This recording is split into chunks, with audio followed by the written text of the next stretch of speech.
The vermilion sandstorm howled across the barren surface of Kythera Prime, its grit-laden winds scraping against the reinforced windows of Mining Outpost 37. Inside, Kjell Draven stood motionless, watching as the red tempest consumed the horizon. The storm mirrored the turmoil that had ravaged his soul for the past 3 years. Ever since the Proxima Centauri rebellion claimed the lives of his wife and daughter, Kjell's calloused fingers traced the outline of a small holographic image, the only remaining keepsake of his former life.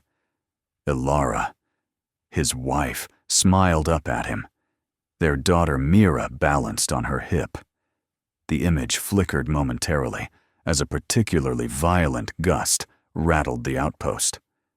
Kyle quickly pocketed the device and turned away. "Storm's getting worse," announced Vex, the outpost's meteorological specialist. "All mining operations suspended for the next 12 hours. Minimum." Kale nodded silently.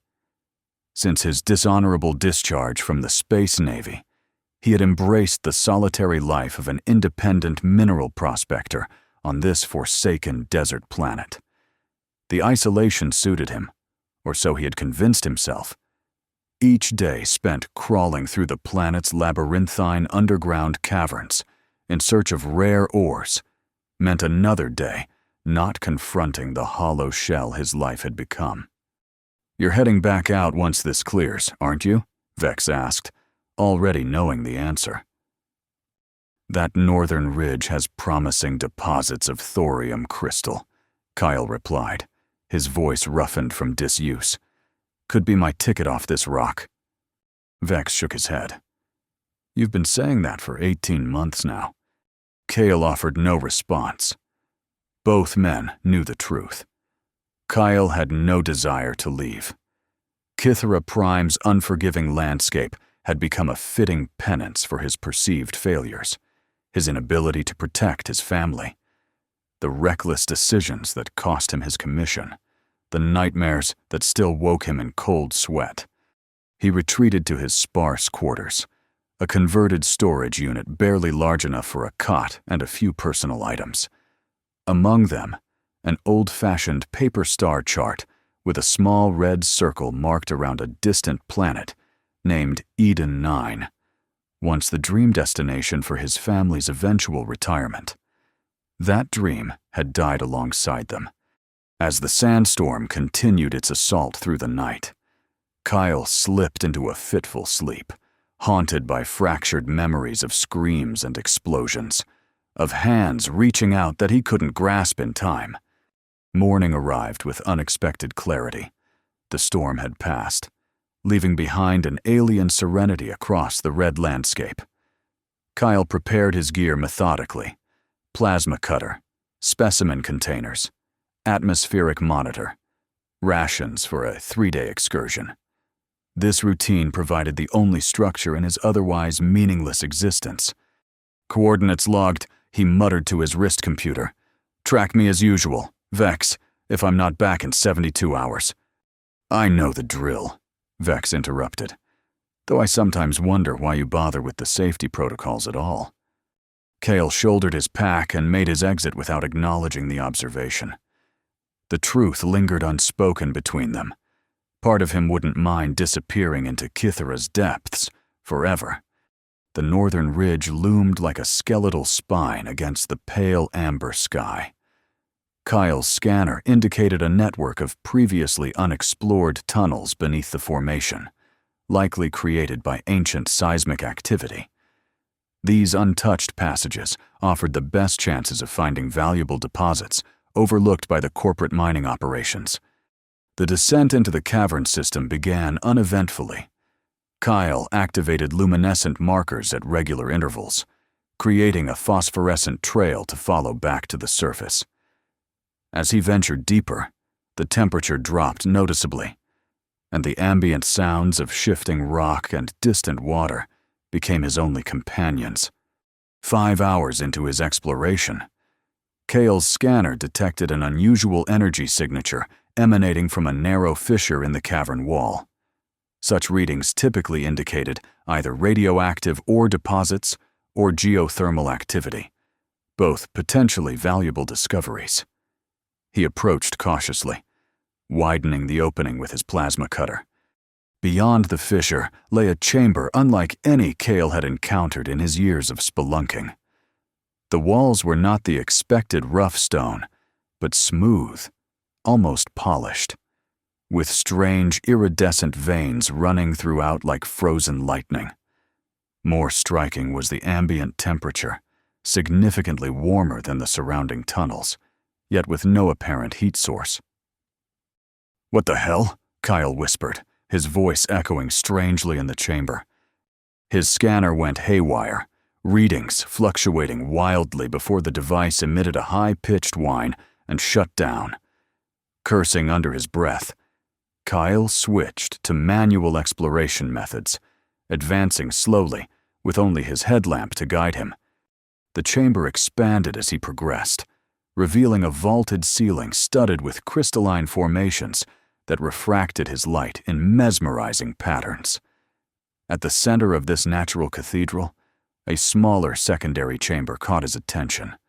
Its entrance was markedly different, a perfect arch that appeared too symmetrical to be naturally formed.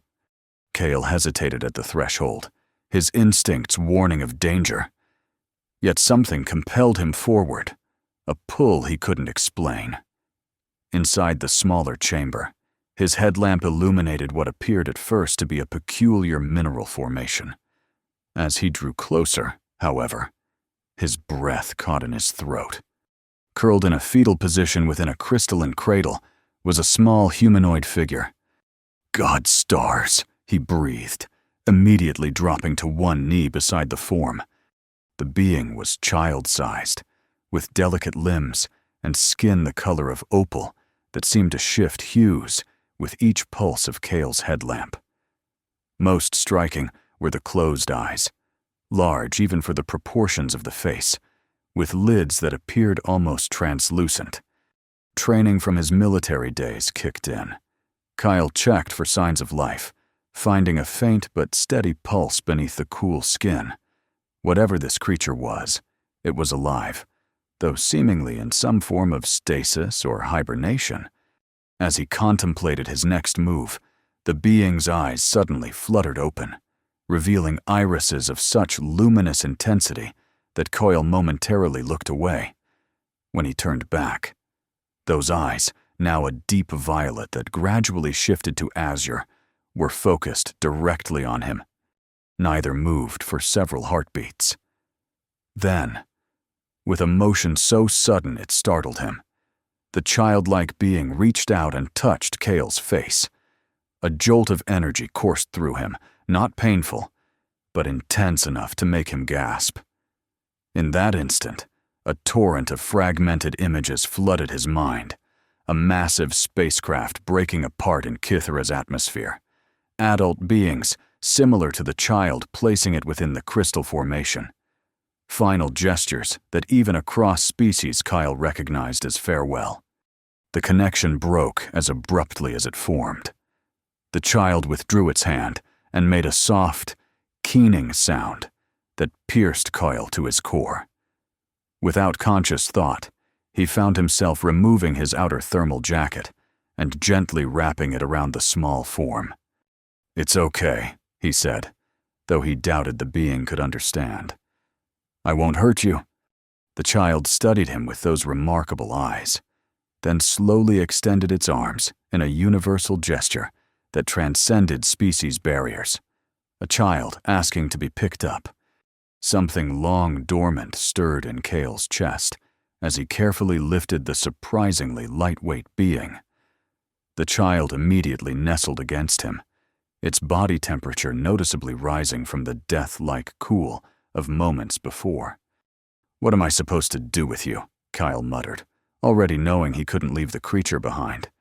The ethical implications aside, his curiosity was piqued for the first time in years. His decision-making process was interrupted by the sound of falling rocks from the main chamber. Kyle instinctively clutched the child closer and retreated deeper into the secondary chamber. Voices echoed from the direction he had entered, Human voices. Energy signature is strongest here, announced a clipped, authoritative tone. Fan out. Standard containment protocols. Kale recognized that voice. Colonel Taris Volan, Kythera Prime's Colonial Alliance military commander, a man notorious for his ruthless efficiency and unwavering devotion to Alliance interests above all else. Kale had crossed paths with him only once before, during a dispute over mining rights, and had disliked him immediately.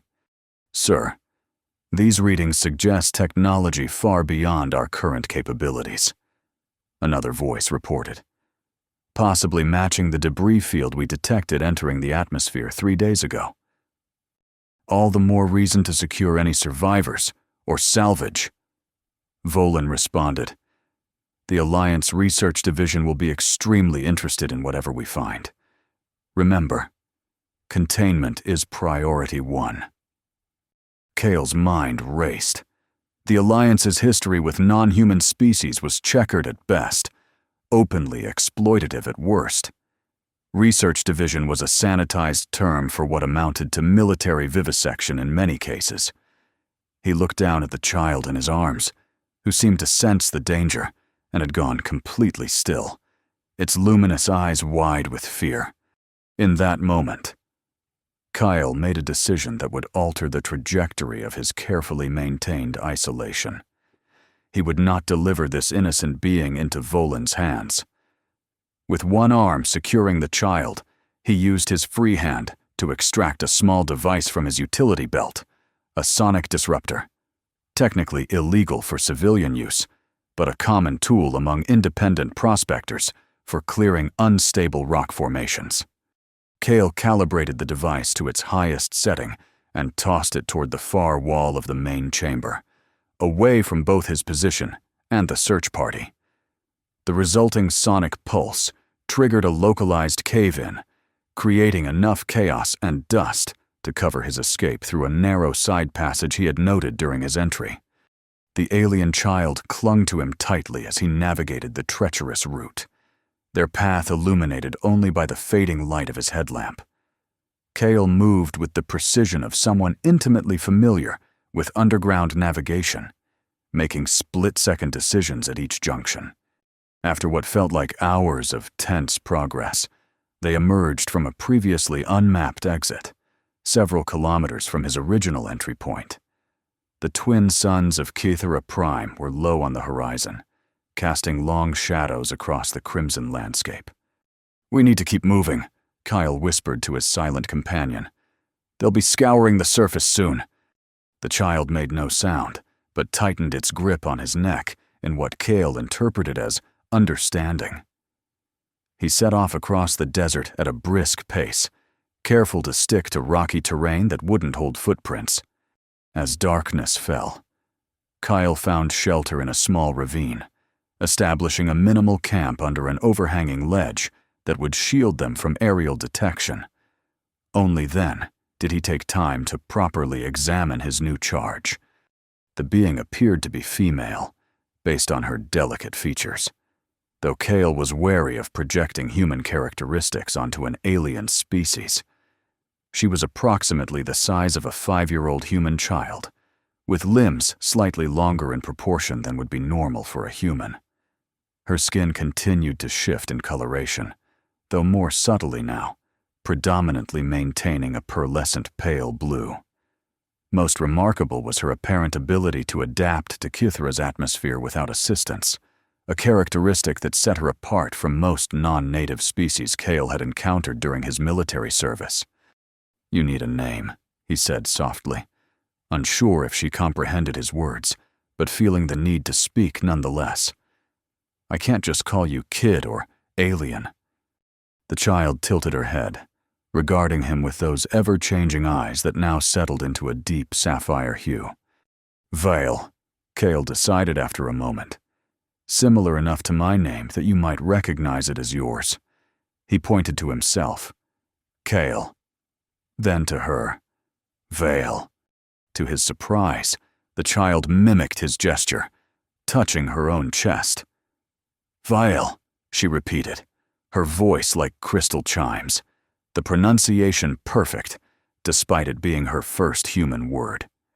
"Quick learner," Cale remarked, a hint of a smile tugging at lips that had forgotten the expression. "That's good. We're going to need every advantage." He offered her a ration bar, which she examined curiously before taking a small, experimental bite. Her reaction was immediate, a series of rapid blinks, followed by what could only be described as a smile, revealing teeth that appeared to be made of the same opalescent material as her skin. "Glad it meets with your approval," Cale said, finding himself strangely comforted by her obvious enjoyment of something so simple. "Though I can't promise gourmet meals going forward." As Vile finished eating, Kyle considered their options. Returning to Outpost 37 was too risky. It would be the first place Volan would check. He needed someone with medical knowledge who could be trusted. Someone outside the direct authority of the Colonial Alliance. "Dr. Celine Arlo," he murmured, remembering the independent xenobiologist who had established a research station on the southern continent. He had transported supplies to her station several times and had been impressed by her ethical stance on interspecies relations, a position that had earned her both respect among the scientific community and suspicion from military authorities. "We'll head south at first light," Cale told Vial, who was now examining his wrist computer with intense fascination. "But we need to rest now." Cale arranged his thermal blanket to create a small nest for Vial, who curled into it with feline grace. To his surprise, she patted the space beside her, clearly inviting him to join her. When he hesitated, she reached out, once again touching his face. The same electric connection formed, but gentler this time. Instead of chaotic images, Cale experienced a profound sense of gratitude and trust, emotions so pure and unguarded that they brought an unexpected sting of tears to his eyes. It had been so long since anyone had looked at him with anything but indifference or disdain. "You're welcome, little one," he whispered, settling beside her. "I'll keep you safe." As Vile drifted into sleep, her skin emanated a soft glow that bathed their small shelter in calm blue light. Kyle remained vigilant, his military-honed senses alert to any approaching danger. Yet for the first time in 3 years, the relentless knot of grief and guilt in his chest had loosened slightly, making room for something new. Purpose. Dawn arrived with the eerie beauty unique to Kythera Prime, a gradient of amber and crimson as the twin suns crested the horizon in staggered procession. Kyle awakened to find Vial already alert, her gaze fixed on the spectacular sunrise with undisguised wonder. "Pretty amazing, isn't it?" Cale commented as he began packing their meager supplies. "Though I imagine wherever you're from had its own kind of beauty." Vial turned to him, and with surprising clarity, spoke her second English phrase. "Home gone." The simple statement hit Cale with unexpected force. "Mine too," he replied softly. "Mine too." They set out across the desert with renewed urgency. Kyle had calculated that the journey to Dr. Arlo's research station would take approximately 4 days on foot, avoiding major settlements and established transport routes. It was a grueling prospect under Kythera's punishing suns, but the alternative, capture by Volan's forces, was unthinkable. By midday, they had covered significant ground, but the heat had become oppressive. Cale fashioned a makeshift hood for Vial from a spare filtration cloth, though she appeared less affected by the extreme conditions than he was. In fact, she seemed to draw energy from the sunlight, her skin occasionally flashing with prismatic patterns when directly exposed to the twin sun's rays. "You're photosynthesizing, aren't you?" Cale observed with fascination, absorbing energy directly from the light. Vial didn't respond verbally, but the pleased expression that crossed her features suggested his assessment was correct. This biological ability would prove advantageous during their journey, requiring less frequent stops for sustenance. As they traversed a particularly exposed plateau, the distant hum of an atmospheric craft broke the desert silence. Kyle immediately pulled Vial into the shadow of a rocky outcropping. His body tensed as a military patrol skimmer passed overhead. "They're sweeping the northern quadrant," he whispered, once the craft had disappeared beyond the horizon. "We need to be more careful." Vial nodded solemnly, then unexpectedly placed her hand on the ground. Her eyes closed in concentration, and for a brief moment, the sand beneath her palm glowed with the same opalescent quality as her skin. When she looked up at Kyle, her expression communicated an urgency he immediately understood. "You can sense them, can't you? More coming?" Another nod, more emphatic this time. "Then we move now. Stay close." They altered their course, heading southeast instead of due south, navigating through increasingly rugged terrain. The detour would add days to their journey, but offered better concealment from aerial surveillance. As darkness fell on their second day of travel, they found shelter in an abandoned mining equipment shed. Its existence, forgotten after a corporate operation, had determined the area insufficiently profitable. The structure was little more than corrugated metal walls and a roof, but it provided welcome protection from both the elements and prying eyes. Inside, Kale established a small camp, carefully avoiding any activity that might create visible light. He distributed their water rations, his supply diminishing faster than anticipated due to the detour. "We'll need to find more tomorrow," he told Vial as she accepted her portion. "There's an old emergency well about 10 kilometers from here, if it hasn't dried up." Vial took a small sip, then offered her container back to Kyle, clearly concerned about his larger requirement. "No, you keep that," he insisted. "I'm fine." The lie was transparent. 3 days in the desert had taken their toll, with dehydration beginning to manifest in cracked lips and a persistent headache. Still, Kyle maintained a stoic facade, unwilling to burden his young companion with adult concerns. As they settled for the night, Vial once again initiated physical contact, touching Kale's temple with gentle fingers.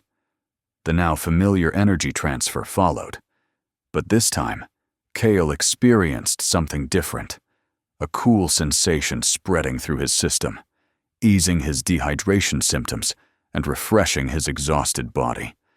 "Did you just heal me?" he asked in astonishment. Vial smiled, though the effort clearly drained her.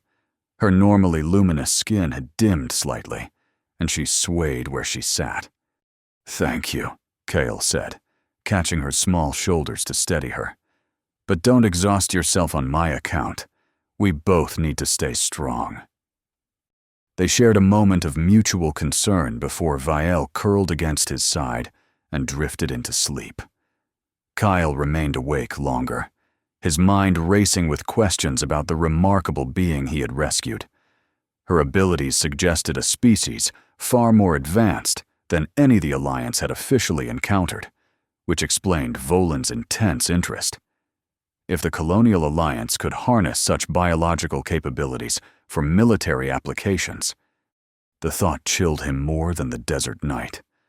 Whatever happened, he could not allow Voyle to become a laboratory specimen or weapon prototype.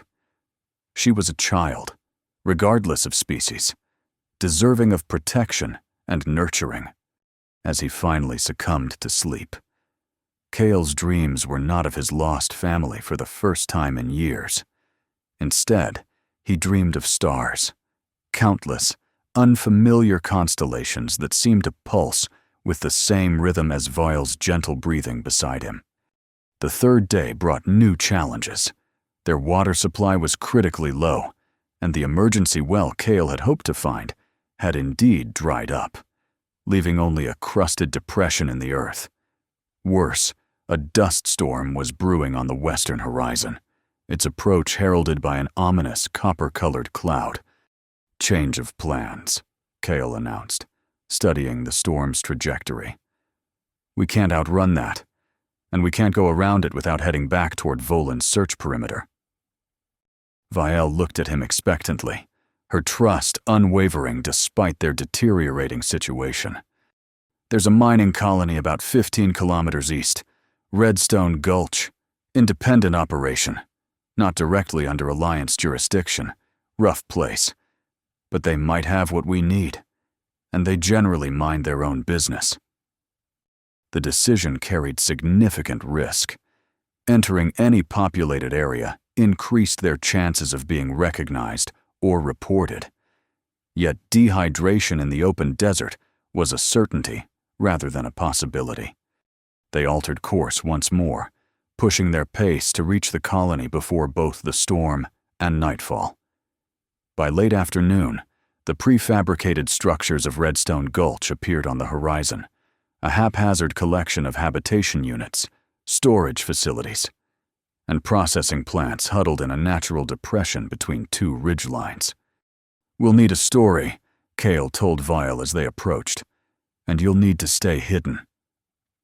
He unwrapped his pack and reconfigured it into a makeshift carrier that could conceal Vielle against his back, covered by his outer jacket. The arrangement was uncomfortable for them both, but necessary. "No matter what happens, stay quiet," he instructed. "These people aren't Alliance, but credits speak louder than loyalty out here." Vielle nodded, slipping into the improvised harness and pulling the jacket over herself. Her slight weight settled against Kyle's back as he adjusted his posture to appear as normal as possible. The colony's perimeter was marked by little more than a sensor line and a bored guard who barely glanced at Kyle as he approached. "Independent prospector," Kyle explained tersely. "Got caught short by the coming storm, looking to trade for supplies and shelter." The guard, a weathered woman with a prosthetic left arm, gave him a cursory scan with a handheld device. "No weapons except for that utility knife. Keep it sheathed. Trading post is Central Dome. Can't miss it. Storm shelter fees are posted inside. You cause trouble, you deal with Magda." "Understood," Cale replied, maintaining a casual pace as he entered the colony despite his urgency. Redstone Gulch proved to be exactly what he'd expected. A frontier operation populated by those either unable or unwilling to integrate into more structured society. Perfect for anonymity under normal circumstances, but also a haven for opportunists and informants. The trading post occupied the Central Dome as promised, a circular structure reinforced against Kithra's frequent storms. Inside, various vendors had established permanent stalls, offering everything from basic necessities to questionable recreational substances. Cale headed directly for a water purveyor, conscious of Voile's silent presence against his back. 5 liters, portable containers, he requested, placing a small thorium crystal on the counter, a fraction of what he'd collected before finding Voile, but valuable enough to cover their needs. The vendor, a corpulent man with filtration implants visibly embedded in his neck, examined the crystal before nodding approval. "Throw in another like this. I'll include storm shelter credit. Basement level. Basic accommodations. Storm's going to be a bad one." Cale hesitated only briefly before producing a second crystal. Shelter was worth the cost, especially with Vale's comfort to consider. Transaction complete. Cale made his way to the designated shelter area, a reinforced sublevel beneath the trading post, divided into small compartments, barely large enough for a sleeping platform and personal storage. The space offered precious privacy. However, allowing him to finally release Vielle from her hiding place once the door sealed behind them. She emerged with a small sound of relief, stretching her limbs before turning her extraordinary eyes to Coyle with a questioning expression. "We're safe for now," he assured her, distributing fresh water between them. "The storm will give us cover for at least a day. After that, We continue to Dr. Arlo. Vial drank gratefully, then surprised Kale by asking, "What is doctor?" Her linguistic progress continued to astonish him. 3 days of limited verbal interaction, and already she was forming complex questions. "A doctor is someone who helps when you're sick or hurt," he explained. "Dr. Arlo studies different species, different kinds of people. Like you. She's good. She'll help us understand where you came from. Maybe even help us find others like you." Vial considered this information before responding with unexpected solemnity. "No others. All gone." The simple statement carried such profound sadness that Kyle found himself kneeling beside her, a comforting hand on her shoulder. "You're sure?" Instead of answering verbally, Vial initiated another telepathic connection. This time, the images were clearer, more deliberately shared. A massive vessel under attack from weapons Kyle didn't recognize. Adults of Vial's species placing multiple crystalline pods into escape vessels, a final desperate launch as their main ship disintegrated. Then, most devastating of all, Vial's awareness as each escape pod signal winked out in sequence, leaving only hers intact as it plummeted toward Kithra Prime. When the connection broke, Kyle found his face wet with tears he hadn't realized he was shedding. "You're the last," he whispered, the implications staggering. "The very last of your kind." Vial nodded, her own eyes luminous with what might have been her species' version of tears, droplets that seemed to contain galaxies within their depths. In that moment, their shared status as survivors of profound loss created a bond stronger than words could express. Kyle had lost his family. Vial had lost her entire species. Both adrift, both alone, until now. "We'll figure this out together," Kyle promised, the words emerging from some long dormant place of compassion within him. "Whatever happens, you're not alone anymore." The storm arrived with nightfall, its howling winds rattling the shelter's reinforced structure. The sound created a strange cocoon of isolation, as if they existed temporarily outside the normal flow of events. In this suspended moment, Kale found himself sharing stories with Vial, tales from his military service, memories of his wife's laugh, his daughter's first steps. Words he had not spoken aloud in years poured forth, each recollection simultaneously painful and healing. Vial listened with unwavering attention, occasionally asking remarkably insightful questions. When Kyle finally fell silent, emotionally exhausted, she placed her small hand on his. "Family," she said, the word both a question and a declaration. Kale started to explain the concept, then realized she wasn't asking for a definition. She was making a connection between them, identifying what they were becoming to each other. "Yes," he acknowledged softly. "I suppose we are." The moment of peace was shattered by a sudden pounding on their shelter door.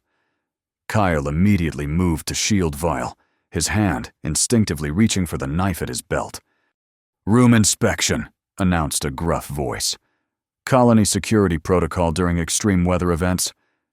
Kale motioned for Vial to hide beneath the sleeping platform, his mind racing. Such inspections were not standard practice in independent colonies, which prided themselves on minimal interference in personal affairs. "Just a moment," he called, ensuring Vial was completely concealed before approaching the door. He opened it to find 2 men in the nondescript utility wear common among colony workers, but their rigid posture and alert eyes betrayed military training. Volan's men, almost certainly, though without obvious alliance insignia. Routine check for structural integrity and prohibited items. The taller of the 2 stated flatly, "Step aside." Kale complied, maintaining a neutral expression despite his racing heart. "Don't see how prohibited items relate to storm safety," he commented, attempting to sound merely irritated rather than suspicious. "Colony regulations," the second man replied, already conducting a methodical search of the small space. "Particularly concerned about unregistered life forms. Had some issues with invasive species recently?" The transparent excuse confirmed Cale's fears. Somehow, they had tracked him to Redstone Gulch. Perhaps the guard's scanner had detected anomalies, or someone had recognized him from an alert. "Just me in here," Cale said with forced casualness. "Though I wouldn't mind some company that doesn't involve uniform inspections." The crude suggestion was calculated to reinforce his cover as a typical independent prospector, while simultaneously distracting from the area beneath the sleeping platform. The ploy seemed effective, as both men visibly relaxed slightly, categorizing him as a harmless drifter. "Clear here," the second man eventually declared after a cursory check that, thankfully, didn't include moving the platform. "Keep your door secured," the first man instructed as they prepared to leave. "Storms affecting communications. Report any unusual activity to colony security immediately." "Will do," Cale agreed readily, eager for their departure. Only after their footsteps had faded completely did he retrieve Vielle from her hiding place. Her expression was solemn, those remarkable eyes now a deep indigo that somehow communicated both fear and determination. "We need to leave," she stated with surprising clarity. "Bad men coming." "More?" Kyle asked, alarmed. "How many? How soon?" Instead of answering verbally, Vielle placed her palm against the floor. A faint luminescence spread from her touch, creating a brief network of glowing lines that resembled a topographical map of the colony. Several points of light pulsed with ominous intensity at the perimeter. "Many," she said simply. "Now." Cale didn't question her abilities. Their supplies were already packed, ready for swift departure. The challenge would be exiting during the storm without detection. The maintenance tunnels, he decided aloud. Every mining operation has them. Service passages for utilities and emergency evacuation. They won't be comfortable, but they should lead outside the colony perimeter. Finding access to these tunnels proved simpler than expected. Their shelter unit, being on the basement level, connected directly to the colony's infrastructure network.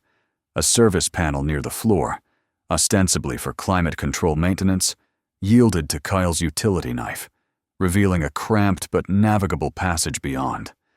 "It's going to be tight," he warned Vielle. "Stay close, and if I tell you to stop, freeze immediately."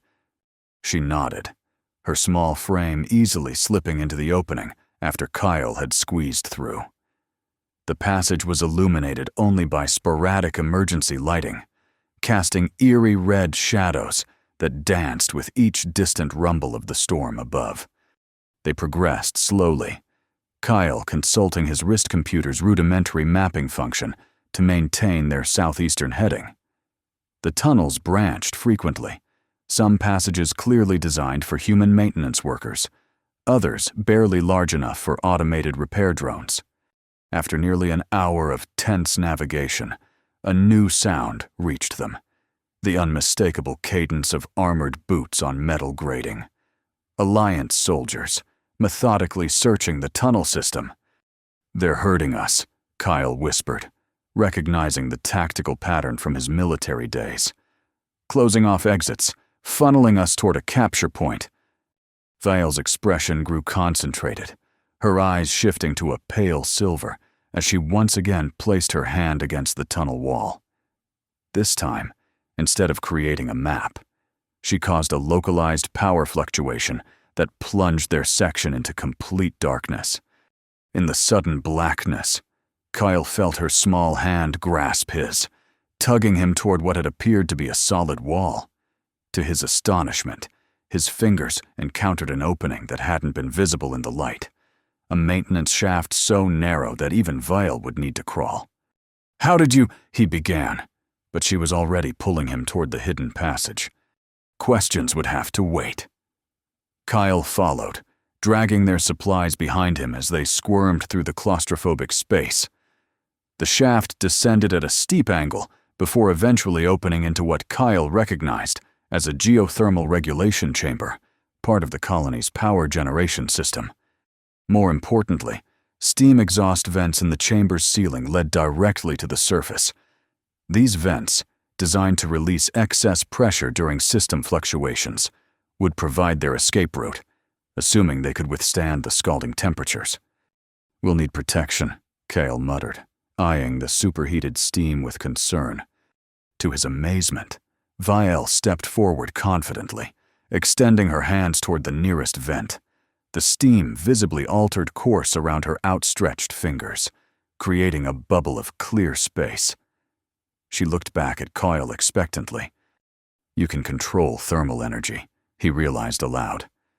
"Like you did with the electronics, and when you helped me with dehydration." Vielle didn't confirm or deny, simply maintaining her position with an expression that clearly communicated urgency. Kyle understood immediately.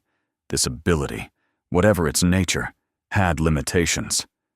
They needed to move quickly, securing their packs and lifting Vielle onto his shoulders. Kyle approached the vent. The expected scalding heat never materialized as they entered the protective bubble Vielle had created. The ascent was steep, but manageable, with the aid of maintenance rungs embedded in the vent's walls. They emerged on the colony's outskirts, the storm still raging with sufficient force to cover their escape. Vielle's energy manipulation had extended to the storm itself, creating a small pocket of relative calm around them as they fled into the desert night. Only when they had put significant distance between themselves and Redstone Gulch did Kale allow them to rest. Vielle collapsed immediately, her small body trembling with exhaustion. The various energy manipulations had clearly demanded a tremendous toll. "That was incredible," Kale told her as he created a makeshift shelter against a rock outcropping. "But you need to be careful. Don't push yourself so hard." Vielle's only response was to curl against him, seeking warmth and comfort. Her skin, normally luminous, had dulled to an alarming gray pallor. "Rest now," he murmured, wrapping his thermal blanket around her. "We'll figure out the next step when you're stronger." As Vielle slipped into what appeared to be a healing trance, Kyle maintained vigilant watch, his military training keeping fatigue at bay despite his own exhaustion. Their situation had become exponentially more dangerous. Volin was committing significant resources to the hunt, suggesting he had at least some understanding of Vielle's remarkable abilities. By dawn, the storm had passed, leaving behind a transformed landscape of new dunes and exposed rock formations.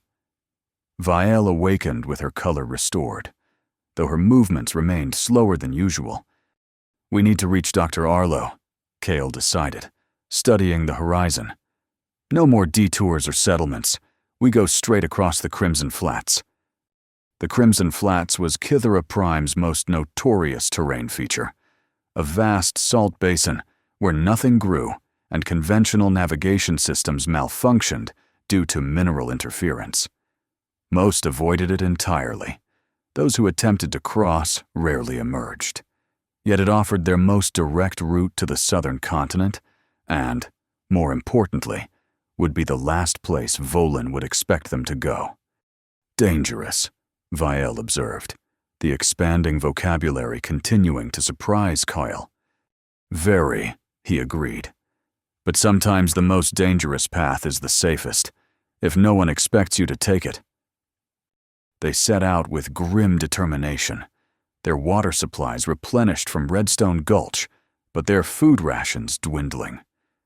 The Crimson Flats lived up to their reputation, a hellish expanse where the line between earth and sky blurred into a continuous red haze, and the salt crust cracked beneath their feet like brittle bones. By midday, Kale's wrist computer had failed completely, the corrosive environment overwhelming its protective casing. Navigation reverted to primitive methods, tracking the twin suns' positions and maintaining a consistent heading by landmarks alone. The real danger, however, came with nightfall. Temperature on the flats dropped precipitously after dark, transforming the salt crust into a treacherous sheet of crimson ice. Progress slowed to a crawl as Kale tested each step, acutely aware that a serious injury here would mean death for them both. "Cold," Vielle whispered, her small body shivering despite the thermal blanket wrapped around her shoulders. "I know," Kyle replied, his own extremities numbing dangerously. "We need shelter." None presented itself on the featureless plain, forcing a difficult decision. They would have to create their own. Using his remaining power cell, Kyle activated his plasma cutter at its lowest setting, carefully melting a shallow depression in the salt crust. The heat temporarily liquefied the surrounding area, which would refreeze into a solid dome if properly shaped. "It won't be comfortable," he warned Vielle as he worked, "but it will keep us alive until morning."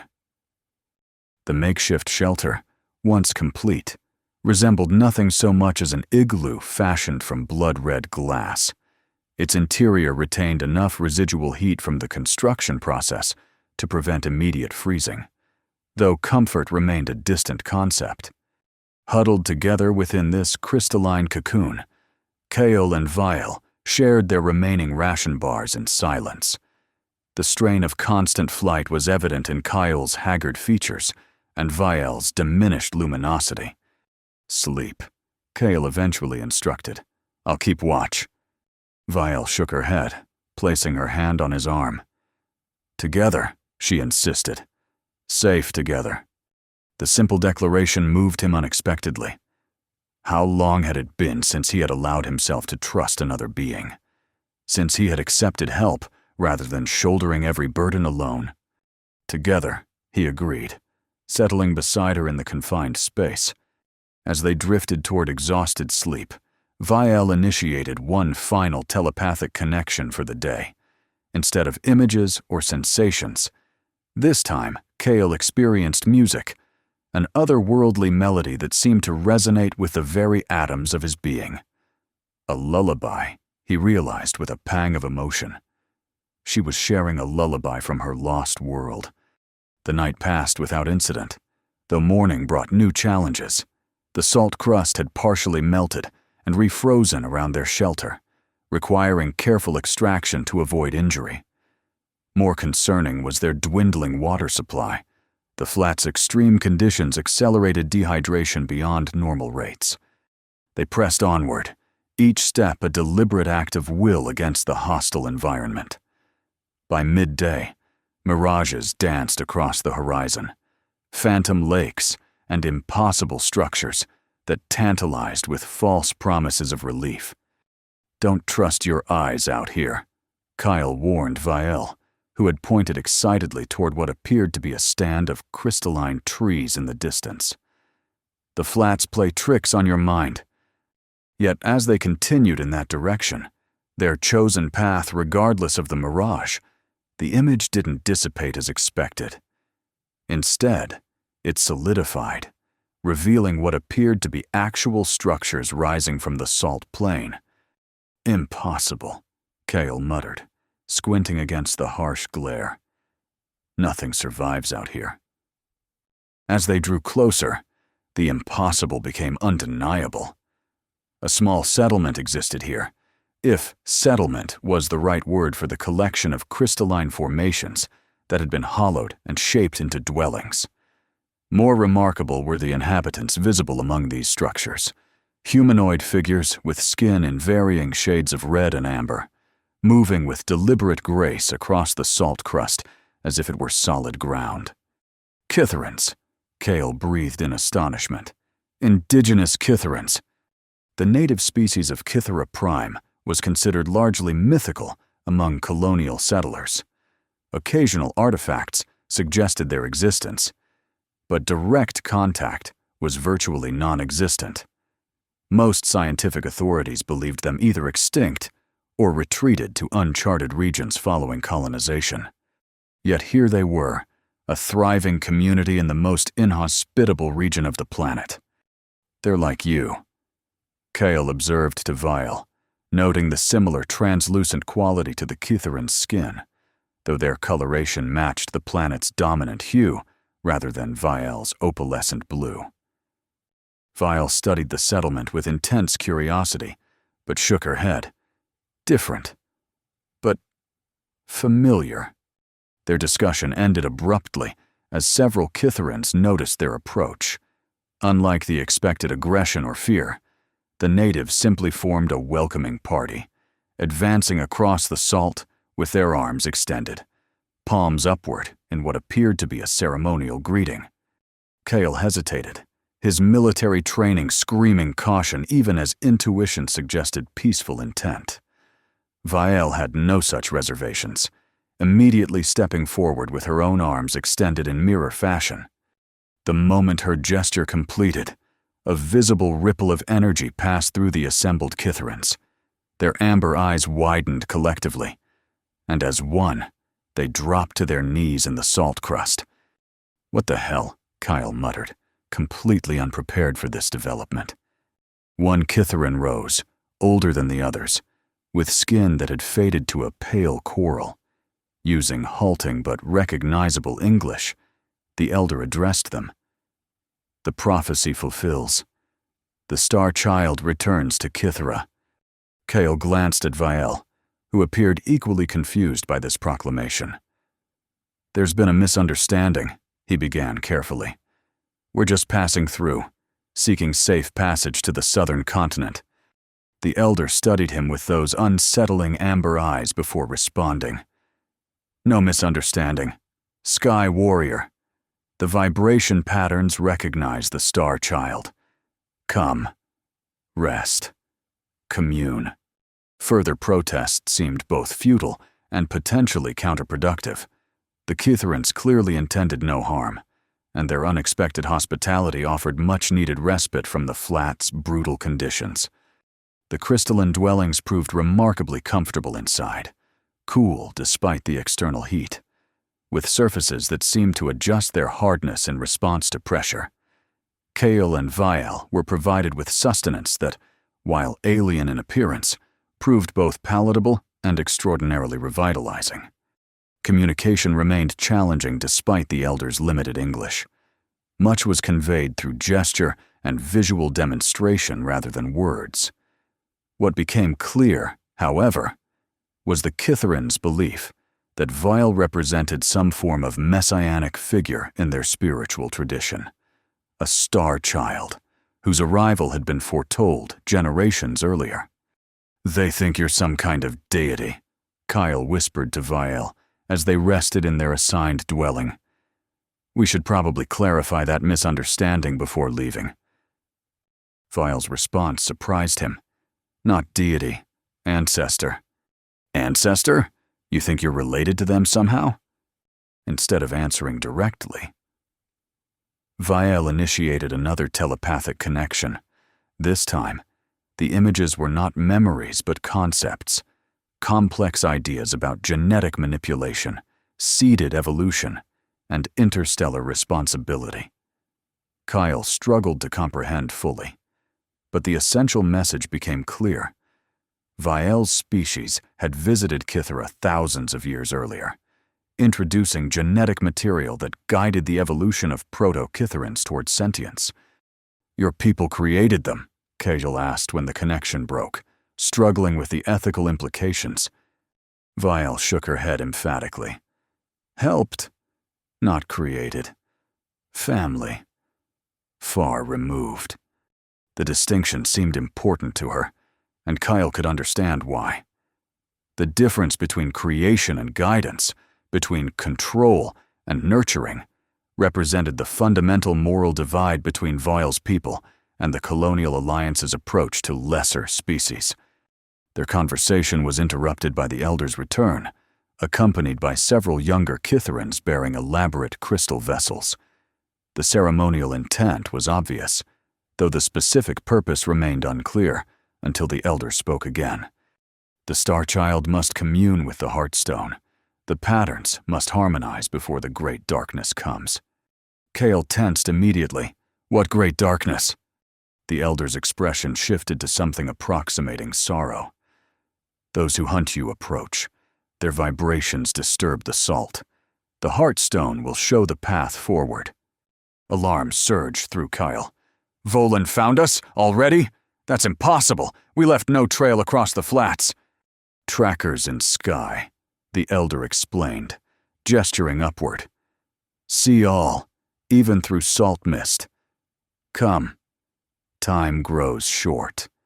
They were led deeper into the settlement, eventually descending through a crystalline spiral pathway into an underground chamber of breathtaking beauty.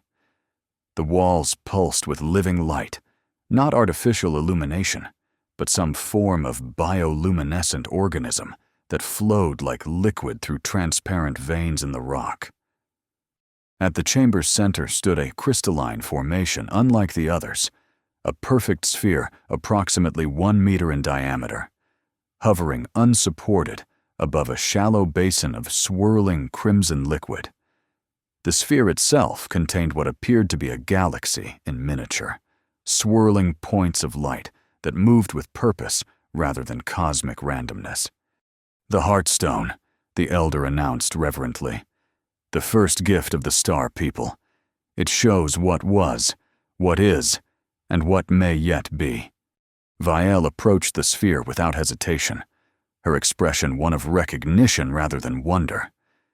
She placed both palms against its surface, and immediately the galaxy within accelerated its movements, colors shifting rapidly as connections formed between Vielle and the ancient artifact.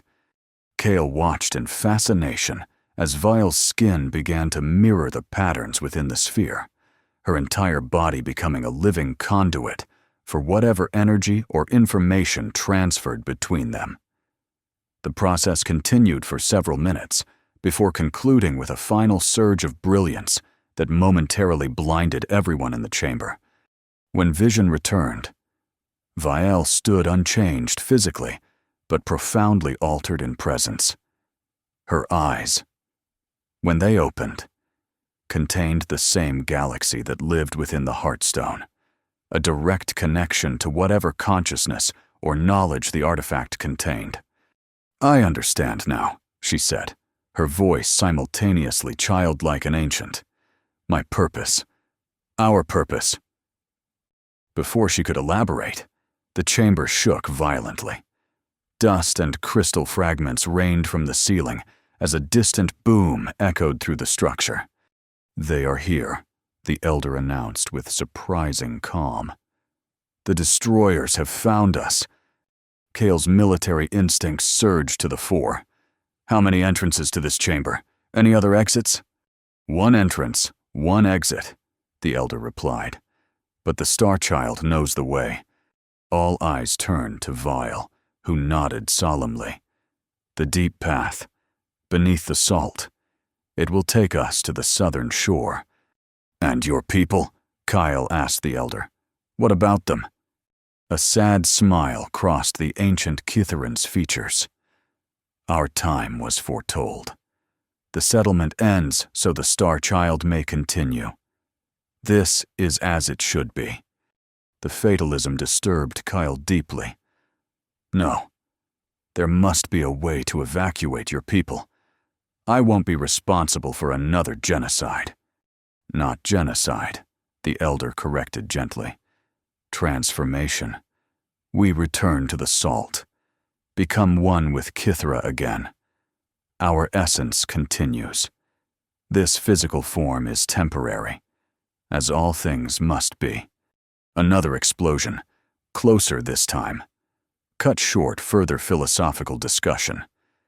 The younger Kitharans had already begun a ritual around the Heartstone, their bodies gradually becoming more translucent until they appeared to dissolve into the very air, leaving behind only crystalline residue that flowed toward the mysterious sphere. Go now, the Elder instructed, already beginning his own transformation. The path opens for a single crossing. The basin beneath the Heartstone had indeed begun to drain, revealing a narrow tunnel barely large enough for human passage. Vial moved toward it without hesitation, looking back only to ensure Kale followed. "Wait," Kale protested, still struggling with abandoning the Ketherans to their fate. "There has to be another way." "Their choice," Vial said with unexpected authority. "Honor it."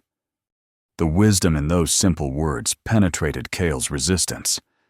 Sometimes, the greatest respect one could show was accepting another's decision, even when it differed from one's own values or desires. With a final nod of acknowledgement to the elder, Kyle followed Vial into the tunnel. Behind them, the Heartstone pulsed with increasing intensity as the remaining Kithrans completed their transformation. The last thing Kyle saw before the tunnel sealed itself was the elder's peaceful expression as his physical form dissolved into pure energy, flowing into the ancient artifact like returning home. The tunnel extended far beneath the salt crust, illuminated by the same bioluminescent organisms that had lined the chamber. Progress was difficult, often requiring crawling through narrow sections or wading through shallow pools of viscous liquid that Kale suspected might be the lifeblood of Kithra itself.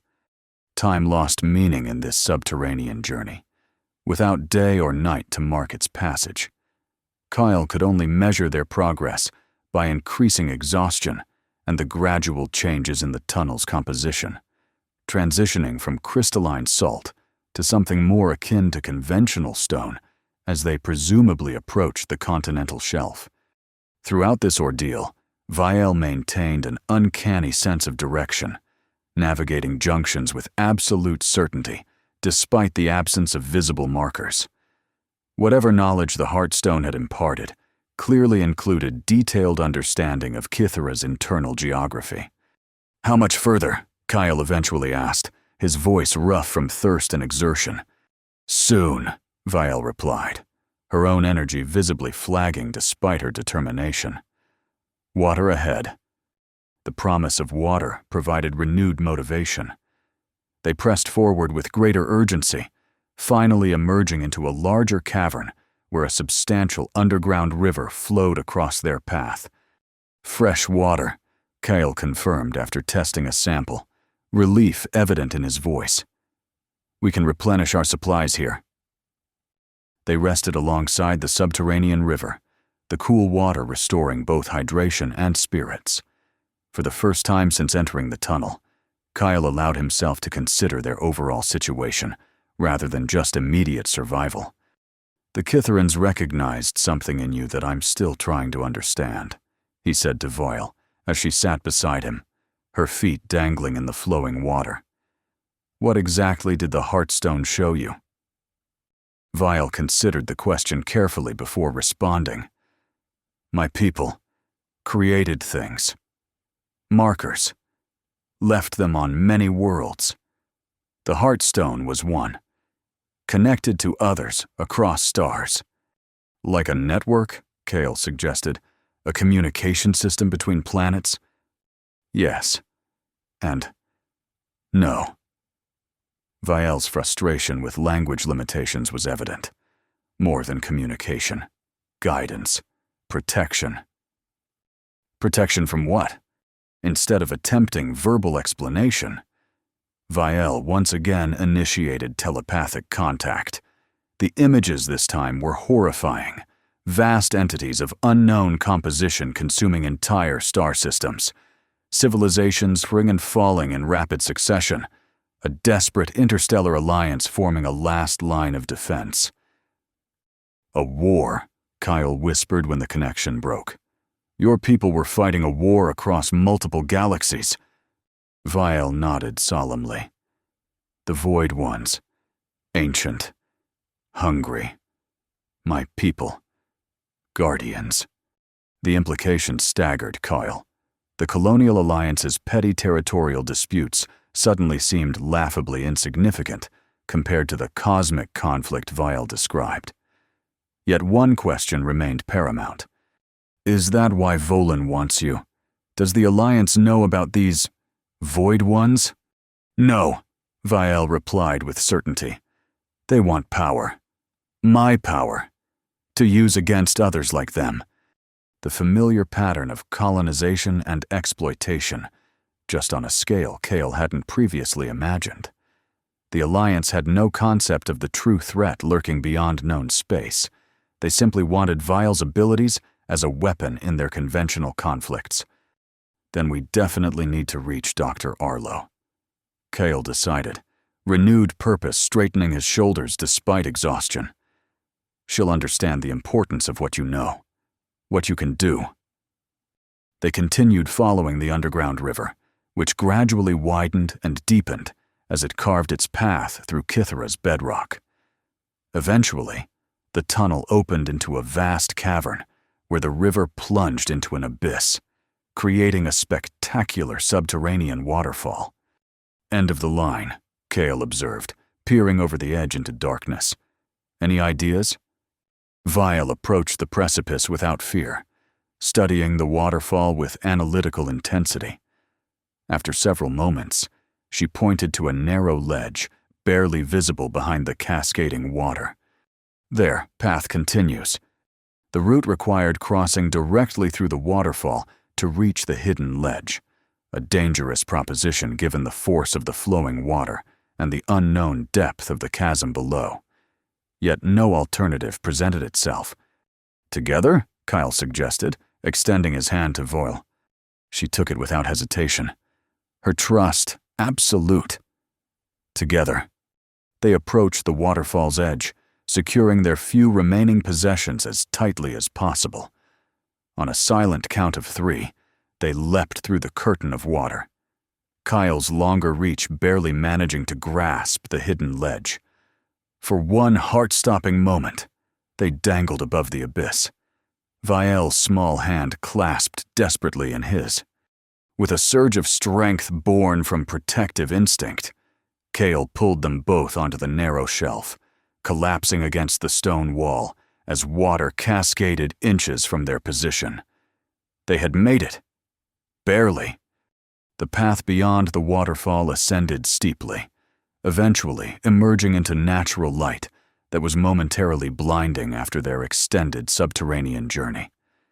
They had reached the southern shore of Kythera's main continent, the crimson landscape giving way to more varied terrain with actual vegetation, sparse and alien, but living nonetheless. We made it, Kale announced, his voice reflecting disbelief and relief in equal measure.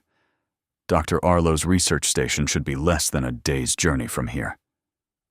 Vial studied the new landscape with evident fascination, her reaction to actual plant life particularly touching. She approached a twisted, thorny growth with reverent caution, touching its surface with gentle fingers. To Kale's amazement, the plant responded to her touch, thorns retracting and a small, improbable flower blooming where her fingers had made contact. Life recognizes life, she explained simply, noticing his stunned expression. They set out across this more hospitable terrain with renewed energy, their goal finally within reach. The southern continent featured rolling hills rather than flat desert, with occasional groves of the same thorny vegetation Vial had communed with earlier. Wildlife, too, made appearances, skittering, multi-limbed creatures that observed the travelers with wary curiosity before disappearing into undergrowth. By late afternoon, they crested a final ridge to reveal their destination, a collection of prefabricated structures arranged in a rough circle around a central biodome. The entire complex nestled in a natural depression that provided protection from Kythera's frequent storms. Dr. Arlo's research station, Kale confirmed, recognizing the layout from his previous supply deliveries. We should approach carefully. I don't think Volin would have forces this far south yet, but caution costs nothing. They observed the station from concealment for nearly an hour, noting regular activity that suggested normal operations rather than military occupation. Eventually satisfied, Kyle led them down the slope toward the main entrance, deliberately staying in clear view to avoid appearing threatening. Their arrival was noted almost immediately. A slender figure emerged from the central structure, approaching with measured steps rather than alarm. Dr. Selene Arlo had changed little since Kyle's last visit, her silver hair still pulled back in a practical braid, her movements deliberate and economical. Only when she recognized Kyle did her professional demeanor shift to one of surprise. "Draven?" she called, quickening her pace. "What in the seven hells are you doing on my doorstep?" "It's a long story." "Doctor," Kale replied, conscious of veil partially hidden behind him. "One best told inside, if you're willing." Dr. Arlo's sharp eyes had already noticed Vael, though her reaction was scientific curiosity rather than alarm. "I see you've brought a friend. Interesting. Very interesting indeed." She led them inside without further questioning, her manner brisk but not unwelcoming. The research station's interior presented a stark contrast to Kythera's harsh exterior. Climate-controlled, well-lit spaces filled with sophisticated laboratory equipment and lush indoor vegetation. "Sit," Dr. Arlo instructed, indicating a seating area adjacent to her main laboratory. "Hydrate? Then explain why a former Space Navy officer turned hermit prospector has arrived at my isolated research station with what appears to be a non-catalogued sentient species." Kale accepted the offered water gratefully, ensuring Vael received her portion before beginning their tale. He recounted everything: the discovery in the northern caverns, Volan's immediate interest, their harrowing journey across the Crimson Flats, and the remarkable encounter with the indigenous Kytherans. Throughout his narrative, Dr. Arlo's expression remained neutral, though her eyes frequently darted to Vael with increasing interest. When Kyle finally finished, she remained silent for several long moments, processing the implications. "May I?" she eventually asked, addressing Vael directly while gesturing toward a handheld scanner on a nearby table. Vael looked to Kyle, who nodded encouragingly. "Dr. Arlo won't hurt you. She just wants to understand." With Vael's permission granted, Dr. Arlo conducted a series of non-invasive scans, her scientific detachment gradually giving way to undisguised wonder as results appeared on her displays. "Extraordinary," she murmured, reviewing the data. "Absolutely extraordinary. Her cellular structure incorporates elements I've never seen before, not just unknown on Kythera, but unknown to Alliance xenobiology entirely." "Can you help us?" Kyle asked, bringing the conversation back to their immediate concerns. "Volan will eventually track us here. We need options." Dr. Arlo set aside her scanner, her expression becoming grave. "Volan's interest makes perfect sense, given what I'm seeing. Your young friend here represents technology and biology centuries beyond current Alliance capabilities. In military terms, she's the ultimate prize." "She's a child," Kale corrected sharply. "Not a prize or a weapon." "To you and me, perhaps," Dr. Arlo acknowledged. "To Volan and his superiors, she's a potential revolution in warfare, colonization, and resource extraction. Her energy manipulation abilities alone would transform Alliance military doctrine overnight. The cold assessment, while accurate, heightened Kyle's protective instincts. We're not giving her to the Alliance. I'd die first." "And I'd help you," Dr. Arlo replied with surprising vehemence. "My research has always been about understanding and preserving life, not weaponizing it. The question is what practical options we have." She moved to a secure terminal, quickly accessing restricted data networks through channels Kale suspected weren't entirely legitimate. "Volan has indeed mobilized significant resources. Planetary departure restrictions are in place, ostensibly due to a contagious pathogen, but actually to prevent your escape off-world. So we're trapped on Kythera, Kale concluded grimly. Not necessarily, Dr. Arlo countered, continuing her information gathering. I maintain certain connections from my previous work with non-alliance scientific consortiums. There's a deep space research vessel scheduled to make a supply drop at the southern continent's equatorial spaceport in 3 days.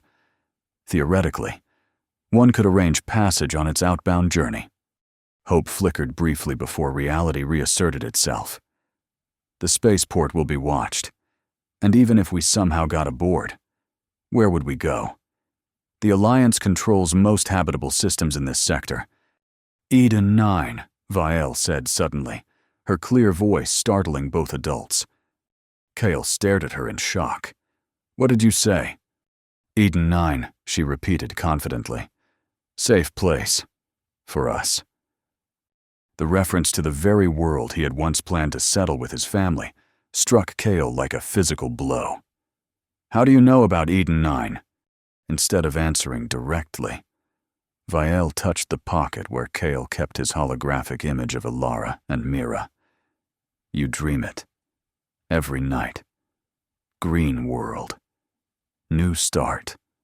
The simple observation contained profound truth.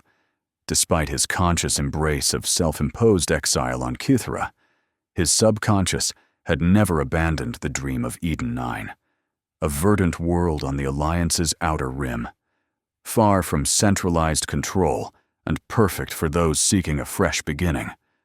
Eden 9 is a viable option, Dr. Arlo confirmed, consulting her data. Minimal Alliance presence, largely self-governed by independent settlements. If you could reach it, you'd find reasonable safety there. If, Kyle emphasized, the practical challenge is still overwhelming. One step at a time, Dr. Arlo advised, her scientific precision extending to strategic planning. First, rest and recovery. You both need medical attention and proper nutrition. Second, preparation and equipment. I have resources here that will prove useful. Third, transportation to the spaceport. I have a research skimmer that can make the journey in under 10 hours. The methodical approach provided much-needed structure to their seemingly impossible situation. Kyle found himself responding to the doctor's calm competence, his military training, appreciating the value of clear objectives and defined parameters. And Volin, he pressed. He'll have the spaceport locked down tighter than an admiral's liquor cabinet. Perhaps, Dr. Arlo conceded. But military minds like Volin's are predictable. They expect direct confrontation, not misdirection. We'll need to provide a more tempting target elsewhere to draw his forces away from the spaceport at the critical moment, as they discussed possibilities. Vael wandered toward the biodome that formed the station's centerpiece. Through its transparent walls, Kyle observed her communing with the exotic vegetation inside, each plant responding to her presence with accelerated growth or unexpected flowering. Dr. Arlo noticed as well. Her scientific curiosity visibly piqued. Her connection to living systems is unlike anything I've documented, she commented. It's not just manipulation, it's communication, symbiosis on a cellular level. The Kytherans called her the Star Child, Kyle recalled. Said she was connected to something they called the Heartstone. Dr. Arlo's expression sharpened with recognition. The Heartstone? They actually let you see it? You know about it? Rumors, fragments in ancient texts, she explained, excitement overtaking her usual reserve.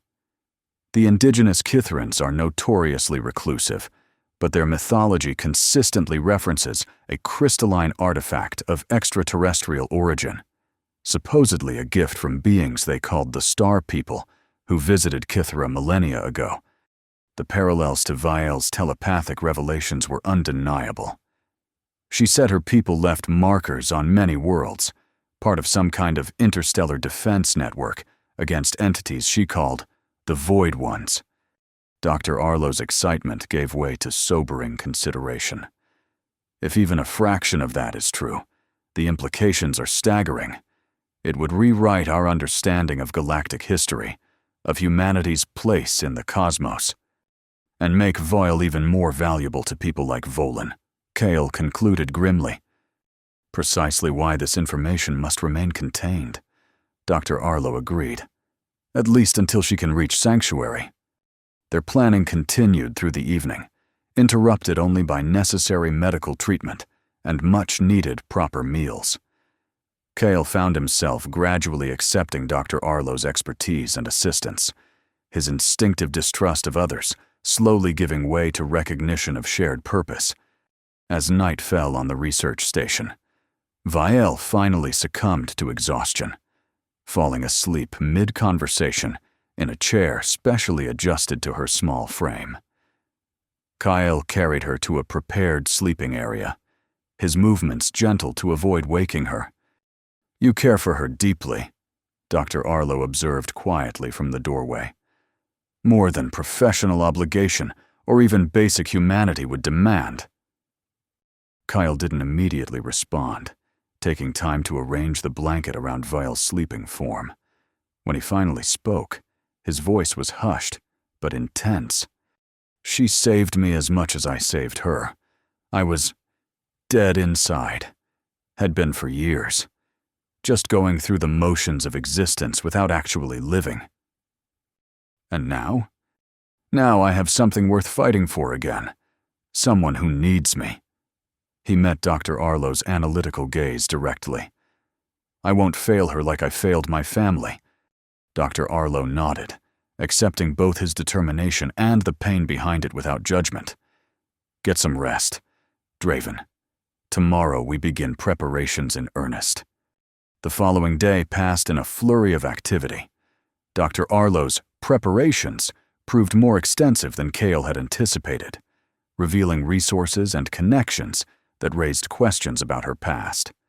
Specialized equipment, falsified identification codes, and communication channels outside Standard Alliance networks all suggested a background more complex than mere xenobiological research. Kale focused on practical matters, studying the latest spaceport security protocols, planning multiple approach routes, preparing contingencies for likely complications. His military training resurged fully, strategic thinking sharpened by personal investment in the outcome. Vielle, meanwhile, spent significant time in the biodome, her communion with the plant life there serving some purpose beyond Kale's understanding. When questioned, she offered only a cryptic response: "Growing what we need." By evening, their plan had taken definitive shape. Dr. Arlo would create a diversion at a northern monitoring station, evidence suggesting Vielle's presence that would draw Volan's forces away from the southern spaceport. Simultaneously, Kyle and Vielle would approach the spaceport via underwater access tunnels, using specialized breathing apparatus Dr. Arlo had modified for Vielle's unique physiology. Once inside, they would rendezvous with Dr. Arlo's contact, identified only as Whisper, who would facilitate their boarding of the research vessel under cover of routine cargo loading. The plan contained numerous risks, but represented their best chance at escaping Kythera.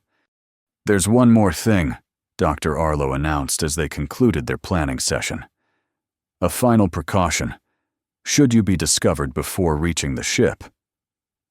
She presented a small, unremarkable metallic disc, no larger than a standard cred chip.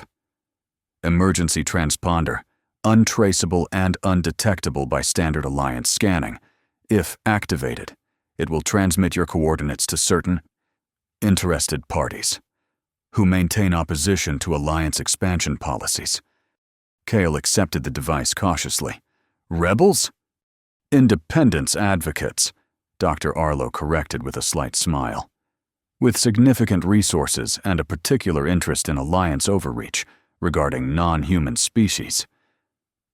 The implied connection to anti-Alliance forces might once have troubled Kale's military sensibilities. Now, Pragmatism overrode former loyalties. Any potential ally against Volan was worth considering. "Let's hope we don't need it," he said, securing the device in an inner pocket. Indeed. Now, one last matter requires attention. Dr. Arlo turned to Vial, her expression softening slightly. "May I collect tissue samples before you depart? With your explicit permission only. The knowledge could benefit many species, including potentially locating others like yourself." Vial considered the request thoughtfully before nodding consent. The sample collection process was brief and painless, Dr. Arlo's movements efficient and respectful throughout. "Thank you," she told Vial sincerely. "This may prove more valuable than you know." Their final night at the research station carried a strange mixture of tension and calm, the anticipation of decisive action after days of desperate flight. Kyle found himself unable to sleep, his mind cycling through variables and contingencies with military precision. He eventually wandered to the station's observation dome, seeking perspective in Kythera's night sky. The planet's twin moons cast complementary amber and crimson glows across the landscape, creating an otherworldly beauty that Kale had never fully appreciated during his years of self-imposed exile. Beautiful. The soft voice startled him. Vial had approached silently, now standing beside him with her face upturned to the stars. "Yes," Kale agreed, "it is. Not meant to be prison," she observed, her developing language skills increasingly nuanced. "Neither of us." The insight struck Kyle profoundly. He had indeed made Kythera his prison, a self-imposed sentence for perceived failures.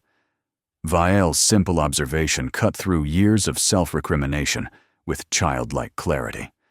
"No," he acknowledged, "not a prison, just a stopping point." They stood in comfortable silence, contemplating the cosmos that had brought them together across unimaginable distances. Eventually, Vial spoke again, her voice carrying unusual solemnity. "Tomorrow dangerous. Need to show something." Before Kale could respond, she initiated another telepathic connection, but unlike previous instances, this conveyed no external information. Instead, Kyle experienced his own memories, viewed through Vial's perception, his protection of her in the cavern, his sacrifice of rare minerals to secure their supplies, his unfailing efforts to ensure her safety above his own. Most poignantly, he witnessed himself through her eyes in quiet moments, the unconscious gentleness when adjusting her blanket, the patient explanations of human concepts, the gradual softening of his expression when looking at her. Collectively, these moments revealed something Kyle hadn't fully acknowledged even to himself. He had come to love this strange child as his own. When the connection faded, Vial's luminous eyes held his with earnest intensity. "Family," she stated simply. "Real family." Emotion constricted Kale's throat, preventing immediate response. When he finally managed to speak, his voice emerged rough with feeling. "Yes, we're family now." He knelt to her level, placing his hands gently on her shoulders. "And family protects each other, no matter what happens tomorrow. We stay together. I promise." The vow carried weight beyond mere words, a commitment Kale knew might soon be tested to its limits.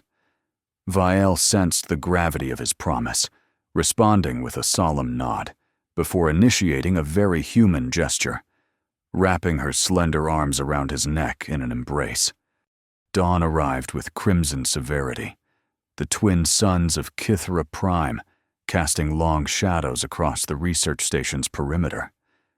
Dr. Arlo had been awake for hours, finalizing preparations with methodical efficiency. "The decoy transmissions are set," she informed Kale as he checked their equipment one final time. "When activated, they'll mimic Vial's unique energy signature at the northern monitoring post. Given Volan's obsession, He'll redirect the majority of his forces there immediately. How long will the deception hold? Kyle asked, securing the specialized breathing apparatus designed for Vial. Approximately 3 hours before the pattern degradation becomes noticeable, Dr. Arlo replied. More than sufficient for your purposes, assuming the schedule holds. Their departure from the research station was deliberately understated. No dramatic farewells or lengthy expressions of gratitude. Dr. Arlo was not one for sentimentality, and Kale respected her preference for practical action over emotional display. The coordinates for your contact are preset in the skimmer's navigation system, she said, handing Kale the access codes.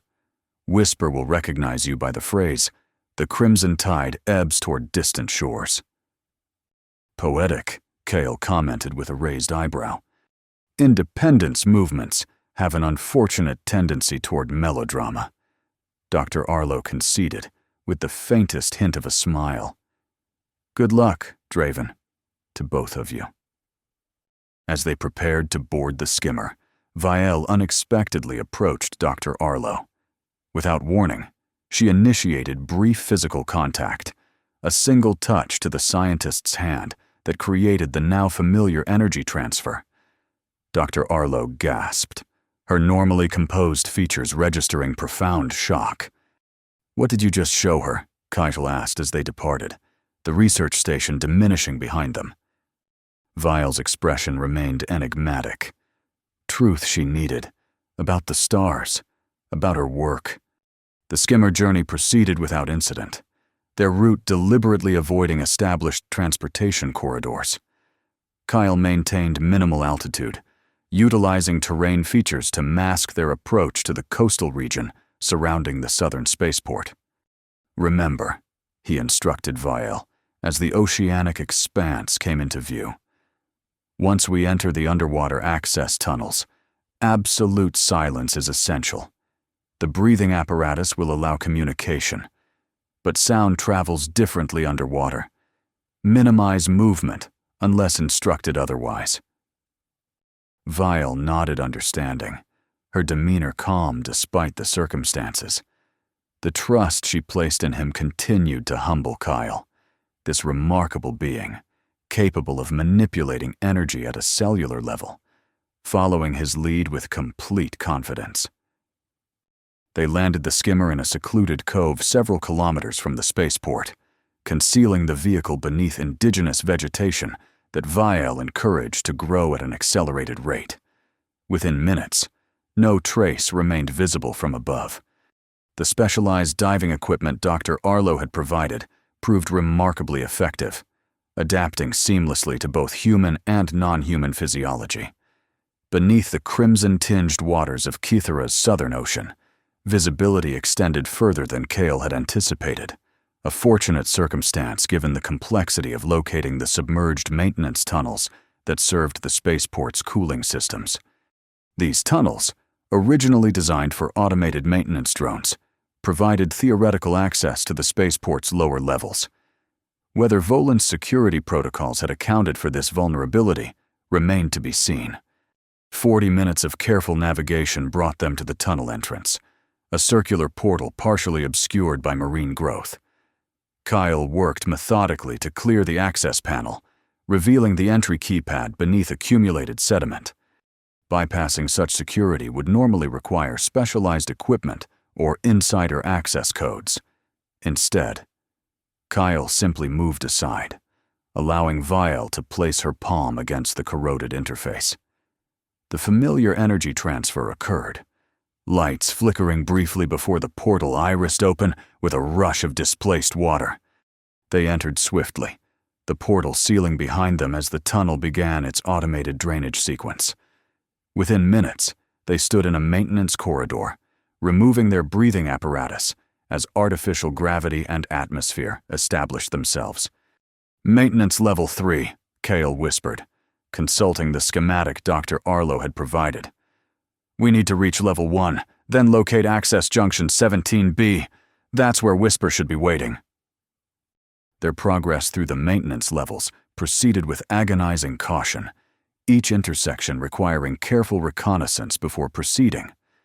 The spaceport's lower levels operated with minimal personnel, mostly automated systems and occasional technical crews, but every encounter carried the risk of discovery and subsequent alert. They were ascending the emergency stairwell between levels 2 and 1 when the first complication arose, the unmistakable sound of multiple sets of boots descending from above. Kegel immediately pulled Vielle into a recessed utility alcove, pressing them both against the wall as a security detail passed within meters of their position. "A waste of resources," one guard was saying as they descended. "Entire northern quadrant deployment for an unconfirmed reading." "Colonel's orders," another replied with obvious resignation. "If he wants to chase sensor ghosts while we maintain actual security here, that's his prerogative." The exchange confirmed the effectiveness of Dr. Arlo's diversion, though the continued presence of security personnel at the spaceport suggested Volin had not committed all his forces to the northern deception. Once the patrol passed, they resumed their ascent, finally reaching level 1 and beginning the complex navigation toward Junction 17B.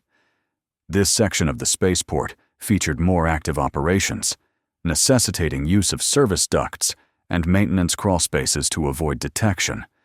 For Vielle, the confined spaces proved advantageous, her smaller stature allowing easier movement. Kyle struggled more, his broader frame barely squeezing through passages designed for utility drones rather than human access. Junction 17B, when they finally located it, appeared deserted. No sign of the mysterious Whisper Dr. Arlo had arranged as their contact. Kyle checked the chronometer built into his diving equipment. They were precisely on schedule. The absence of their contact suggested potential compromise. "We wait 5 minutes," he whispered to Vale. "If no contact, we implement contingency plan." The contingency, a significantly more dangerous direct approach to the docking bay, remained unstated, but understood between them. 5 tense minutes passed in absolute silence, Kale's hand never straying far from the utility knife that represented their only weapon. Just as they prepared to abandon the rendezvous point, a previously invisible seam in the junction wall slid open, revealing a hidden passage beyond. A figure stood silhouetted in the opening, tall, impossibly thin, with a cranial structure that immediately identified them as non-human. "The tide pulls ever inward before its eventual retreat," the figure stated in a melodious, multi-toned voice. Kale provided the expected response. "The crimson tide ebbs toward distant shores." The figure, clearly of a species Kale had never encountered during his military service, inclined their elongated head in acknowledgement. "I am Whisper. Time constraints preclude further introduction. Follow precisely in my footsteps. Deviation may activate security measures I have temporarily suppressed." They entered the hidden passage, which twisted through what Kyle realized must be the interstitial space between the spaceport's official architecture and its actual structural supports. Such knowledge of a Colonial Alliance facility's true construction suggested either insider information or extraordinary technological capabilities, neither possibility entirely comforting. Whisper moved with liquid grace, each motion precisely calibrated, despite the confined space. Occasionally, they would pause, head tilted as if listening to frequencies beyond human perception, before adjusting their route subtly. 7 security sweeps have been initiated since your arrival, Whisper informed them without turning. Your presence has been detected, though not yet localized. Our window narrows. The news heightened Kale's already elevated tension. Detection without localization suggested the security system had registered anomalies, but couldn't yet identify their nature or exact position, a temporary advantage at best. Their circuitous route eventually emerged into what appeared to be a standard maintenance corridor, though one suspiciously devoid of monitoring equipment. At the corridor's end stood a cargo lift, their presumed transport to the docking level. The research vessel Astral Inquiry docks in Bay 7, Whisper explained, activating the lift with a complex sequence of commands. Your designated hiding place is Environmental Control Module KC-397, currently being transferred as replacement equipment. Once aboard, remain concealed until suborbital insertion is complete. Further instructions will follow. What about Vial's energy signature? Kyle asked, recalling Volan's apparent ability to track her unique emissions. Won't that give us away once we're aboard? Whisper produced a small device resembling a crystalline bracelet. Dampening field generator. Temporary solution only. Effective range of 17 hours before molecular degradation occurs. Sufficient for immediate needs. Vial accepted the device, which adjusted its diameter automatically to fit her slender wrist. Immediately, the subtle luminescence that occasionally manifested beneath her skin diminished to near invisibility. Impressive technology, Kyle observed. Not Alliance standard. Indeed not, Whisper confirmed without elaboration. The lift arrived at the docking level with a subtle chime. Before the doors opened, Whisper issued final instructions. Bay 7 is 30 meters left from this position. Module KC-397 bears orange identification markers. Security sweep approaching from Western Quadrant. Estimated arrival in 90 seconds. Questions? Cale shook his head, impressed by the precision of both information and delivery. Whisper had clearly calculated every variable to maximize their chances of success. Then this concludes our interaction, the enigmatic being stated, producing a small metallic sphere from somewhere within their flowing garments. Should complications arise, activate this device only in absolute necessity. It creates approximately 7 minutes of complete security system disruption, sufficient for emergency extraction, but guaranteed to trigger highest-level response protocols. With that final provision, Whisper melted back into the hidden passage, which sealed seamlessly behind them. Kyle and Vial were alone once more, the lift doors opening to reveal their final approach. They moved with purposeful efficiency, Cale adopting the confident stride of authorized personnel rather than the furtive movement of intruders. Experience had taught him that projecting belonging often proved more effective than attempting to remain unseen.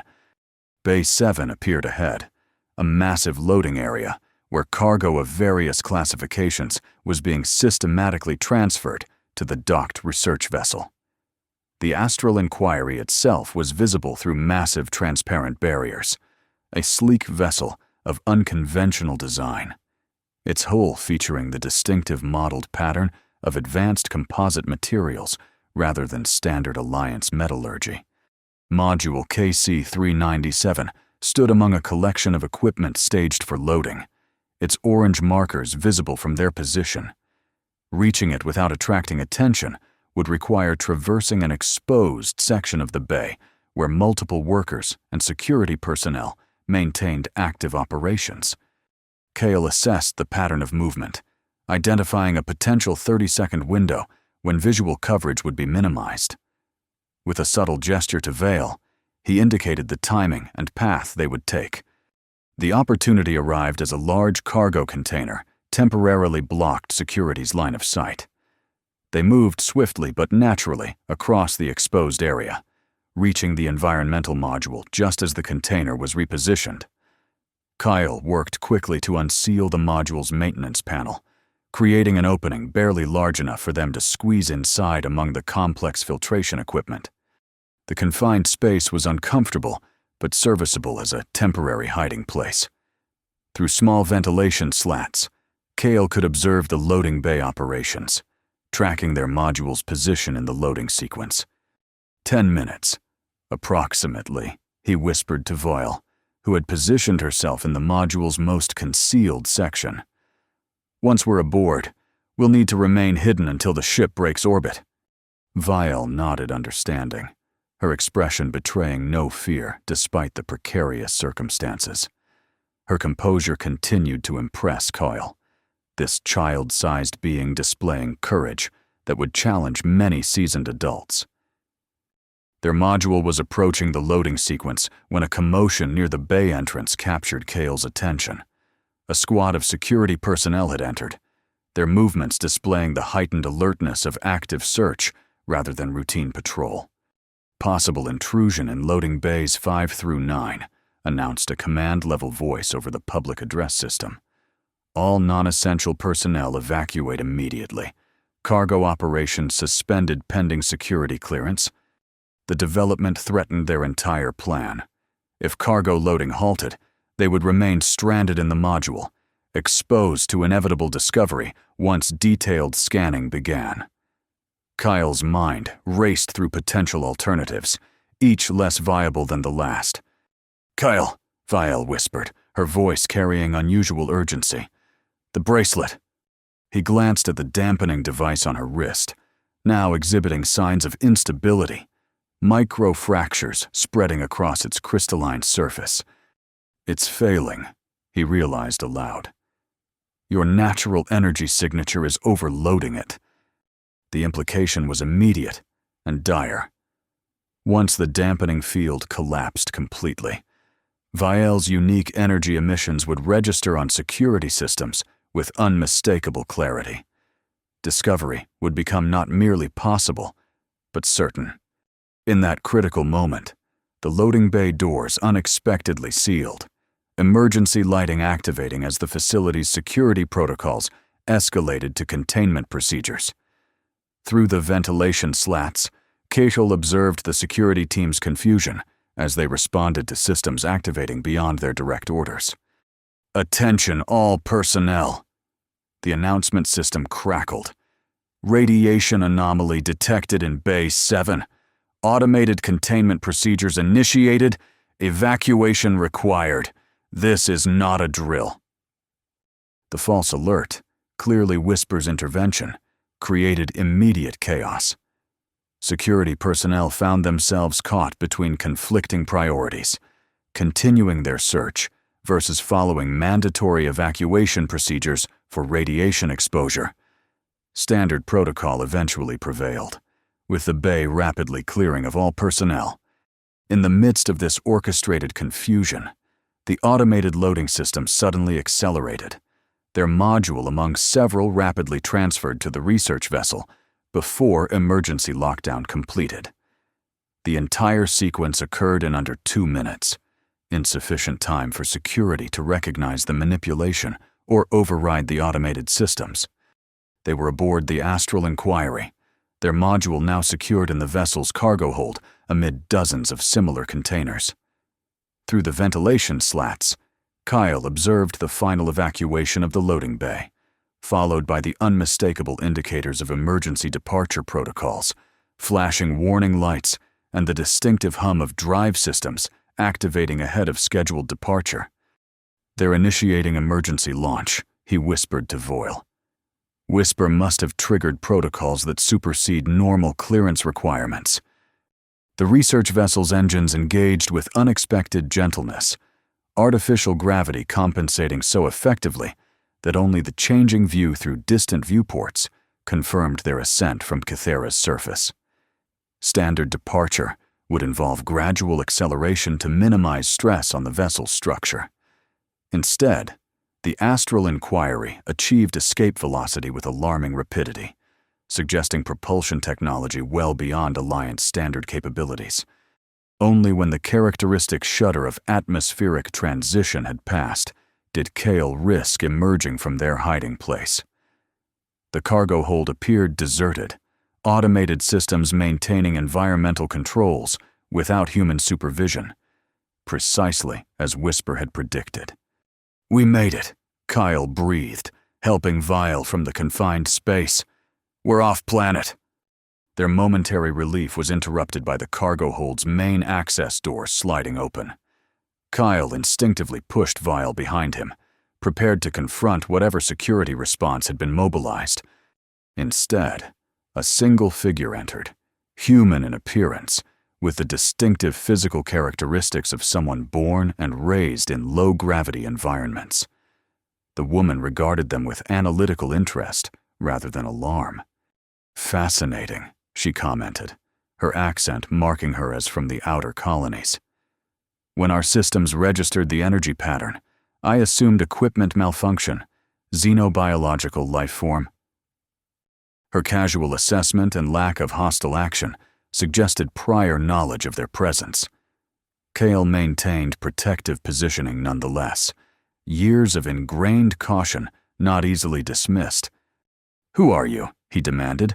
"Where is this vessel bound?" Interesting that those questions emerge in that order. The woman observed with academic detachment. "I am Captain Lyra Vess, senior researcher and commander of the Astral Inquiry. Our immediate destination is Proxima Station for standard resupply, followed by research deployment to the Epsilon Eridani system." She approached slowly, hands visibly empty in a deliberate display of non-aggression. "More relevant to your situation, this vessel operates under the authority of the Independent Scientific Consortium, not the Colonial Alliance. Your presence was anticipated, though the precise nature of your companion was understated in Dr. Arlo's communication." The designation confirmed what Kale had suspected from the vessel's unconventional design and capabilities. The Independent Scientific Consortium represented a coalition of research interests operating outside Alliance jurisdiction. Technically legal, but viewed with suspicion by military authorities due to their refusal to prioritize military applications of their discoveries. "We need passage to Eden 9, Kale stated directly, seeing no benefit in dissembling. Dr. Arlo indicated arrangements had been made. Captain Vess nodded, her expression remaining neutral. "Conditional arrangements, pending my assessment. The consortium values scientific advancement above political considerations, but we avoid unnecessary confrontation with Alliance authorities. The question becomes, does the scientific value of your companion outweigh the diplomatic complications her transport would create?" The calculation was coldly rational, if ethically questionable. Before Kale could formulate a response balancing appeal and threat, Vielle stepped forward from behind his protective stance. "I will show you," she stated with unexpected authority, extending her hand toward the captain. Captain Vess hesitated only briefly before accepting the offered contact. The now familiar energy transfer occurred, though with notably different effect than previous instances. Instead of shock or emotional response, the captain's expression transformed to one of profound scientific fascination. When the connection broke, she regarded Vielle with completely altered perspective. "The precursor theory," she whispered, referring to something Kale didn't recognize. "All this time, we thought it merely theoretical." She straightened. Decision visibly made. "Emergency protocols will maintain our accelerated departure schedule. We'll reach Proxima Station in approximately 72 hours, where arrangements for your continued journey can be finalized." With that pronouncement, Captain Vess activated her communication device. "This is the captain. Our recent emergency departure was necessitated by drive calibration anomalies now resolved. Inform Kythera Control that standard operations have resumed. Also, assign guest quarters in Section C. We have unexpected research consultants aboard." The diplomatic fiction established, she turned back to Kyle and Vielle. "I suggest minimal interaction with general crew until we're beyond Alliance space. Your presence will generate questions I'd prefer to address systematically rather than through corridor gossip." As they followed Captain Vess from the cargo hold, Kyle experienced the first genuine sense of safety since discovering Vielle in the northern caverns. They had escaped Kythera Prime, evaded Volan's forces, and secured transport toward their ultimate destination.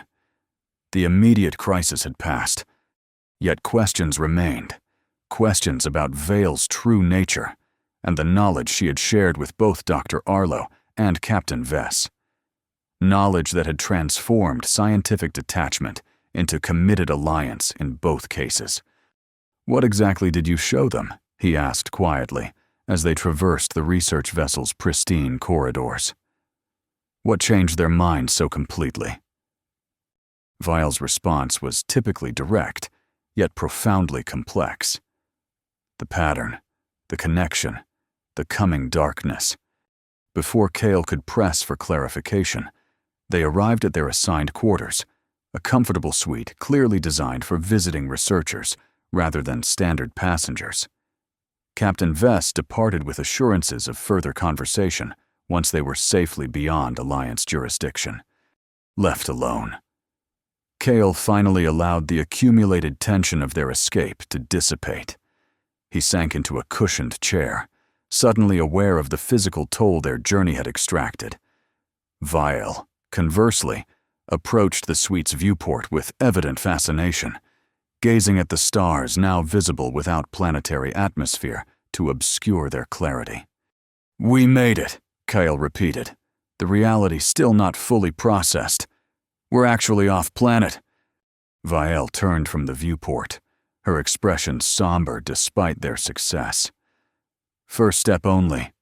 The Void Ones still come." The ominous statement reactivated Cale's concerns. These Void Ones, they're still a threat? I thought that was ancient history from your people's past. Not past. Future. Coming. Vile's limited vocabulary struggled to convey complex temporal concepts. Heartstone showed. All connected. All vulnerable. She approached Kyle, initiating telepathic contact once more. This time, the images conveyed a vast, interconnected network of worlds, each containing artifacts similar to Kithra's Heartstone, each monitoring the cosmos for specific energy signatures associated with the Void Ones. More disturbing was the visualization of numerous monitoring points going dark, their protective function neutralized. They're being systematically deactivated. Cale realized when the connection broke. "The defense network your people created is being dismantled." Vile nodded solemnly. "Need to reach others. Reactivate. Prepare." The implication staggered Kyle. What had begun as the rescue of an alien child had somehow evolved into a mission with potentially galactic significance. The personal sanctuary they sought on Eden 9 now represented merely a beginning rather than a conclusion. "One step at a time," Kyle advised, echoing Dr. Arlo's earlier wisdom. "First, we reach Eden 9. Establish safety. Then we address these larger concerns." Vile accepted this approach with a nod, returning to her contemplation of the stars. Kyle watched her silhouette against the cosmic backdrop, struck anew by the improbability of their connection. Across unfathomable distances of space and evolutionary divides, they had found family in each other, a bond neither had sought, but both now cherished. The journey to Proxima Station proceeded without incident, the research vessel's advanced propulsion system maintaining velocities that conventional Alliance craft could not approach. Captain Vess proved a distant but accommodating host, ensuring their needs were met while limiting crew interaction as promised. On the journey's third day, however, she requested their presence in her private laboratory, a request delivered with sufficient urgency to suggest important developments. "We've received communication from Dr. Arlo," Captain Vess informed them upon arrival. "Transmitted through channels specifically designed to evade Alliance monitoring." She activated a display terminal, revealing a text-only message, another security measure, as voice transmissions carried greater risk of interception and identification. Colonial Alliance forces led by Colonel Terrace Volan raided research station at 0300 hours local time. Kyle read aloud, tension returning to his posture. "Arrest warrant issued citing harboring extraterrestrial biological agent of military significance. Dr. Arlo's current status, detained for questioning. The final line carried particular significance. They know your destination. Eden 9 compromised. Seek alternative sanctuary. The heart knows where. The heart knows where, Kyle repeated, looking to Vial for interpretation. The Heartstone. How could that guide us now that we've left Kythera? Vial's expression reflected concentration rather than confusion. Not just one heart. Many. Connected. Network. There are more of these artifacts? Captain Vess interjected, her scientific interest visibly intensified. On other worlds? Yes. Nearest. Vial hesitated, eyes closed in apparent calculation or communion with something beyond normal perception. Epsilon Eridani system. Third planet. Captain Vess inhaled sharply. Our research destination. We're already on course for that system. The coincidence seemed too precise to be accidental. Kyle's military suspicion activated immediately. Or someone influenced the selection of that particular research target. Possible, Captain Vess acknowledged, her analytical mind considering implications. The consortium's decision processes involve multiple factors, including anonymous research proposals from various scientific entities. External influence cannot be discounted. Whatever the explanation, their immediate course remained unchanged. If Eden 9 was indeed compromised as Dr. Arlo warned, the Epsilon Eridani system might offer both alternative sanctuary and connection to the network Vial described. How long until we reach the system? Kyle asked. Approximately 17 days at current velocity, Captain Vess replied. Though I should note that our research authorization covers only the system's outer planets and asteroid belt. The third planet, designated Eridani 3, is classified as a prohibited zone under Coalition Scientific Ethics Protocol 37B. Meaning? Preliminary surveys detected pre-industrial sentient life. Non-interference directives apply. No landing permitted without special dispensation from the Xenological Protection Committee. The complication threatened their entire objective. If they couldn't legally approach Eridani 3, they couldn't access whatever Heartstone equivalent might exist there. There may be alternatives, Captain Vess continued, her expression suggesting active problem-solving. The consortium maintains research outposts throughout the system. One such facility orbits Eridani 5, potentially close enough to serve as a temporary haven while pursuing necessary dispensation. The solution was imperfect but viable, assuming Alliance forces hadn't already extended their search to consortium facilities.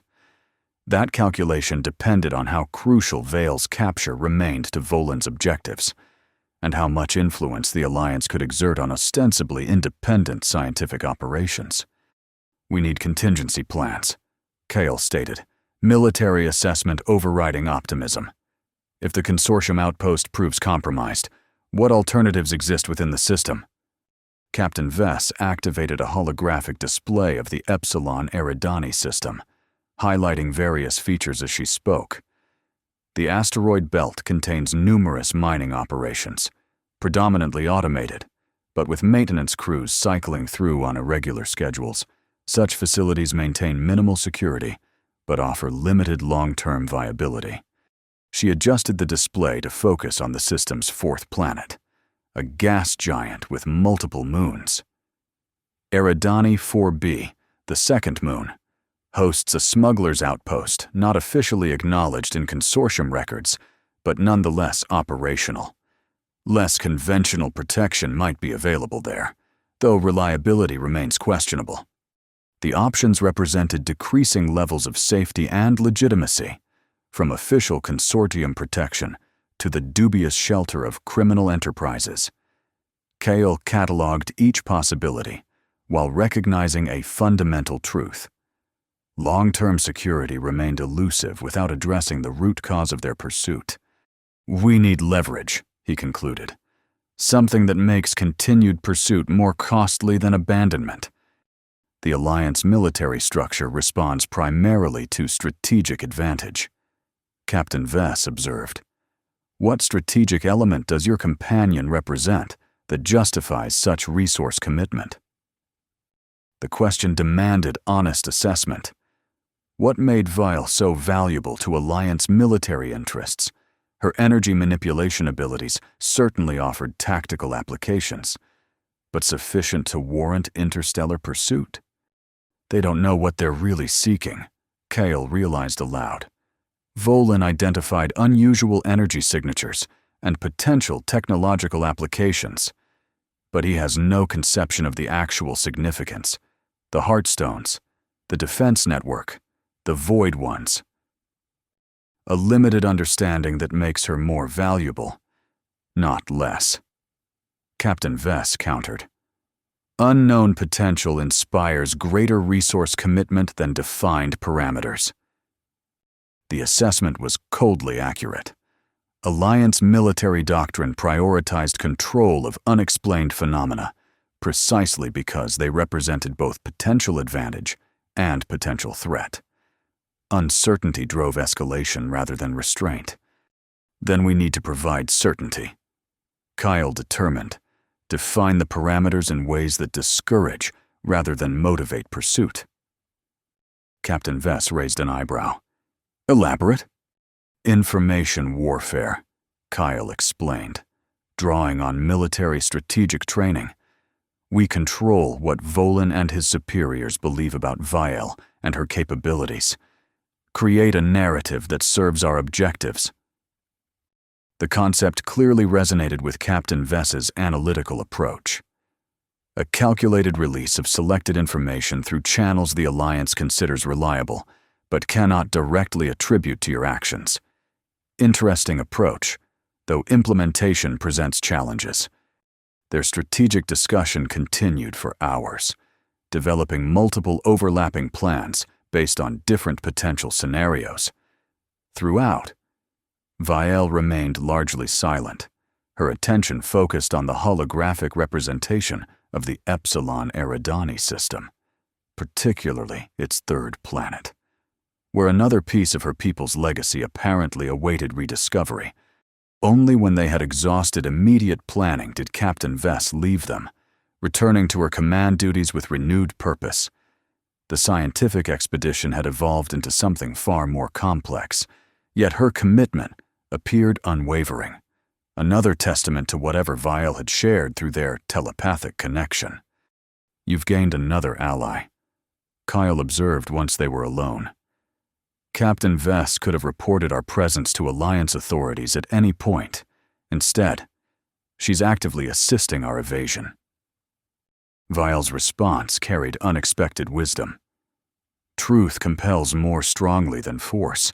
Her path and ours align toward same horizon. The insight revealed continuing evolution in both Vial's linguistic capabilities and her understanding of human psychology. The orphaned alien child Kale had discovered in Cathera's caverns was rapidly developing into something far more complex, a being whose perspective transcended conventional limitations. What exactly is waiting for us on Eridani 3? Kyle asked directly. Another Heartstone. What will it show us? Not just show, Vial corrected. Awaken. Activate. The network sleeps. Must wake before darkness arrives. The urgency in her voice conveyed more than mere importance. It suggested existential necessity. Whatever threat the Void Ones represented extended beyond Vale's now extinct species to potentially encompass all life in the galaxy. A sobering prospect that transformed their personal flight to safety into something far more consequential. As days passed aboard the Astral Inquiry, their journey to the Epsilon Eridani system continued without external complications. Internally, however, Vial underwent remarkable transformation. Her linguistic development accelerated exponentially, vocabulary and grammatical complexity expanding daily. More striking were the physical changes, subtle alterations in height, proportion, and luminosity that suggested developmental processes activated by some unknown trigger. Her species clearly experiences growth phases different from humanoid norms. Captain Vess observed during one of their increasingly frequent consultations, possibly catalyzed by specific environmental or psychological conditions. Cale suspected the proximity to another Heartstone equivalent might be influencing Vile's development, though he kept this theory private, whatever the cause. Vile was evolving before his eyes, still recognizably the child he had rescued, but progressing towards something he couldn't fully comprehend. On the journey's 12th day, the Astral Inquiry's long-range sensors detected a Colonial Alliance patrol vessel entering the outer reaches of the Epsilon Eridani system. The development, while not definitively connected to their situation, heightened concern about potential interception before reaching the relative safety of the Consortium research outpost. Standard patrol or specific pursuit? Cale questioned when Captain Vess brought the information to their attention. Impossible to determine conclusively, she replied with characteristic precision. The vessel classification suggests routine border enforcement rather than specialized pursuit capability. However, timing coincidence cannot be dismissed. The patrol's presence necessitated course adjustment, a longer approach utilizing the system's asteroid belt for sensor interference. The modification would add approximately 30 hours to their journey, but significantly reduce detection probability. During this extended approach, Vile spent increasing time in meditation-like states, her consciousness apparently engaged with perceptions beyond normal awareness. When active, she moved with new purpose, preparing for their arrival with calm determination. "What will you do when we reach the Heartstone?" Kyle asked during one of her more present moments. "What happens after it's activated?" Vile considered the question with characteristic thoughtfulness before responding. Activation creates choice. Once network awakens, paths appear. Some lead toward darkness, others toward light. "And which will we choose?" Cale pressed, seeking concrete understanding amid philosophical ambiguity. Vile's luminous eyes met his with unexpected intensity. "We choose together. Family decides its path as one."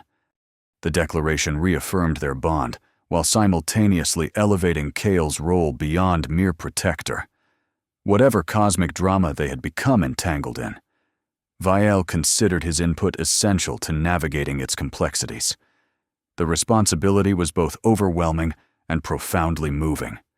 Finally, after 17 days of interstellar travel, the Astral Inquiry achieved stable orbit around Eridani 5, a barren ice planet whose only significance lay in the Consortium research outpost constructed on its largest moon.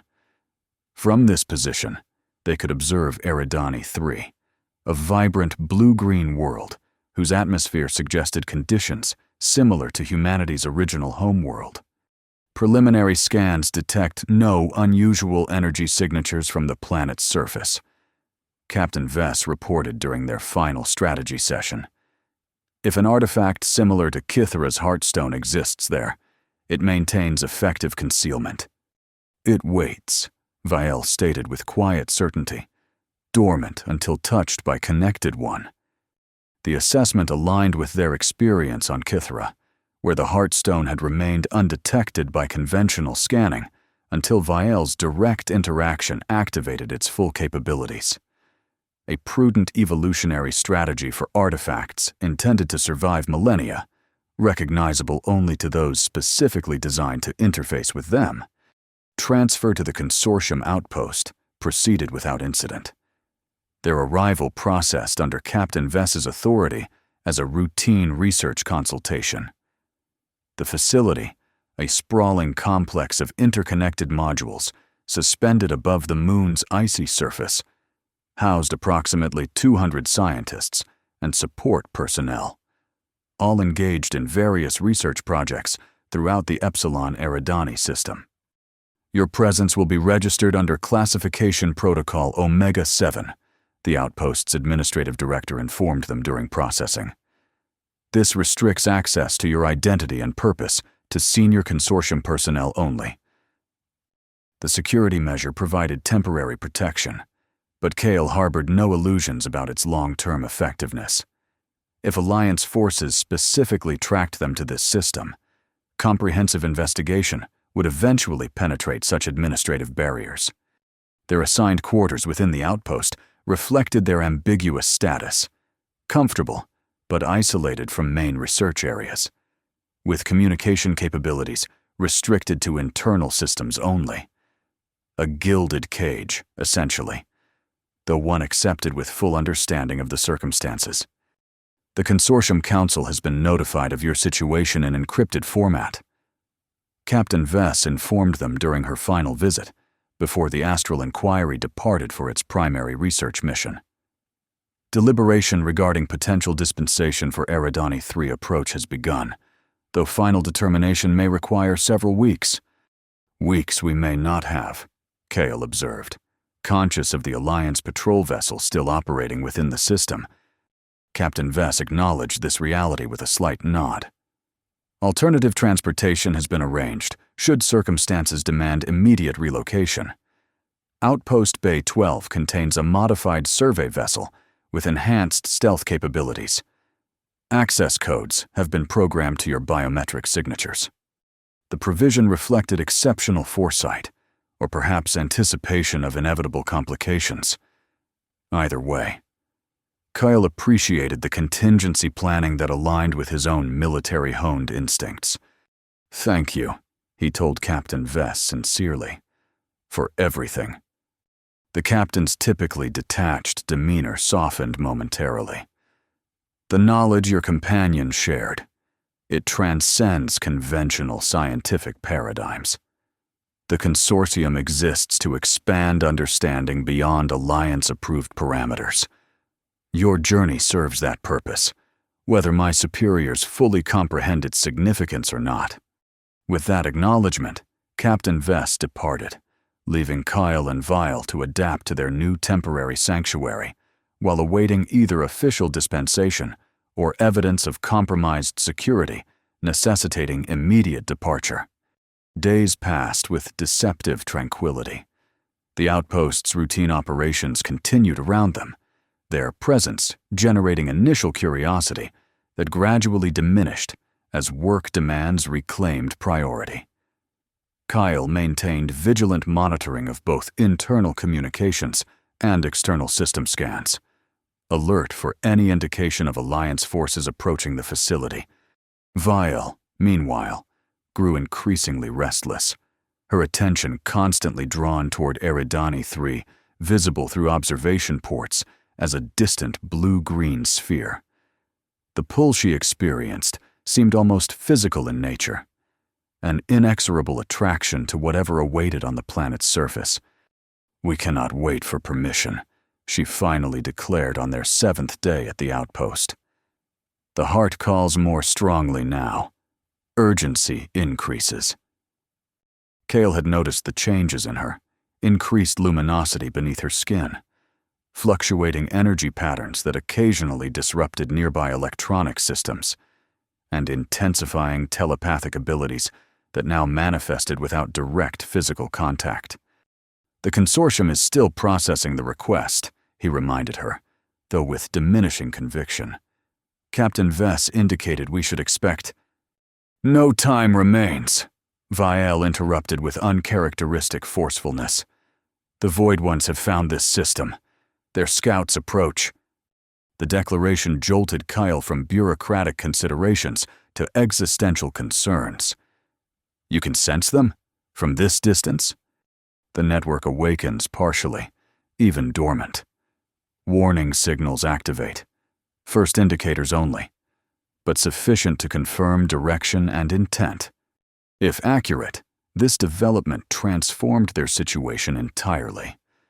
Bureaucratic restrictions became irrelevant against cosmic threat.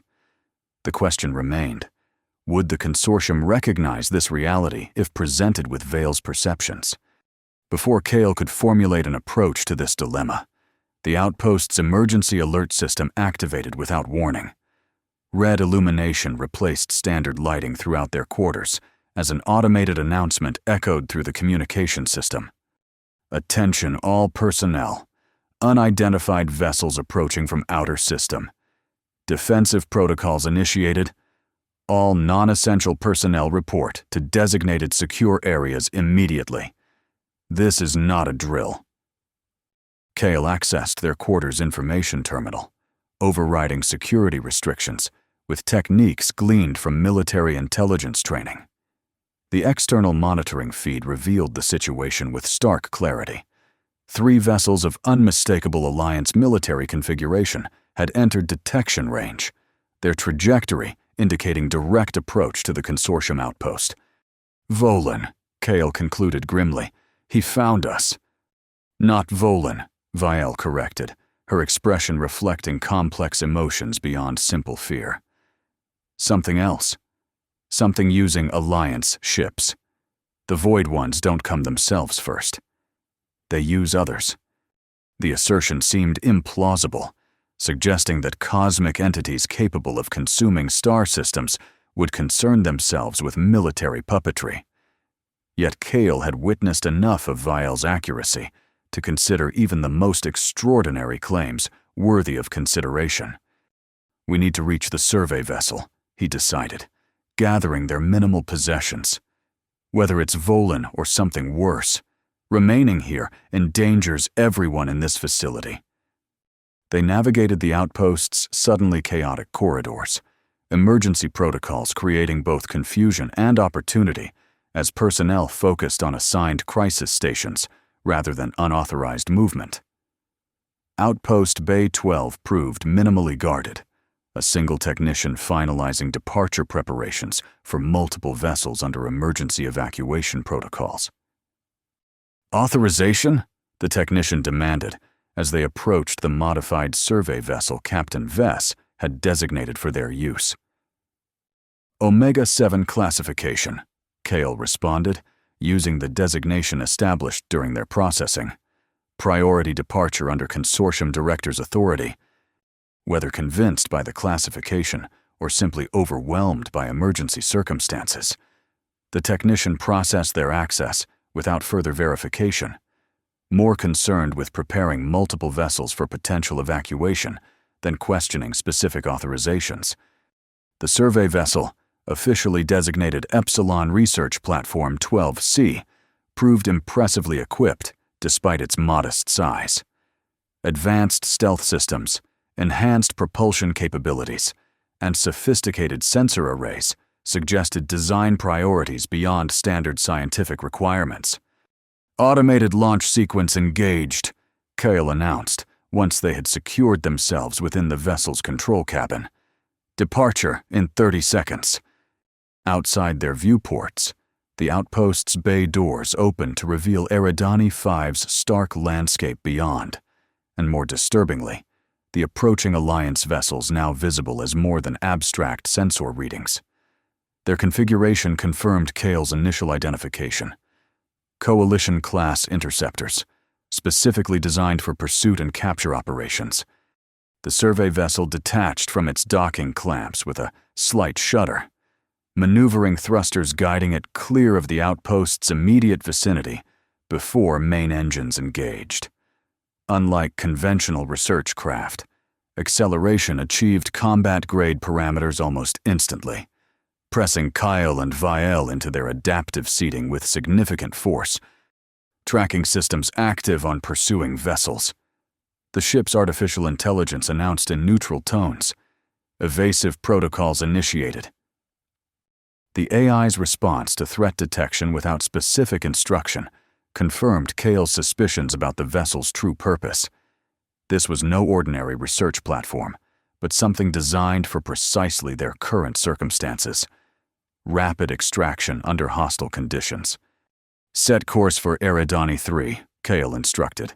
Maximum stealth protocols. Destination restricted under Consortium Directive 37B. The AI responded. Override authorization required.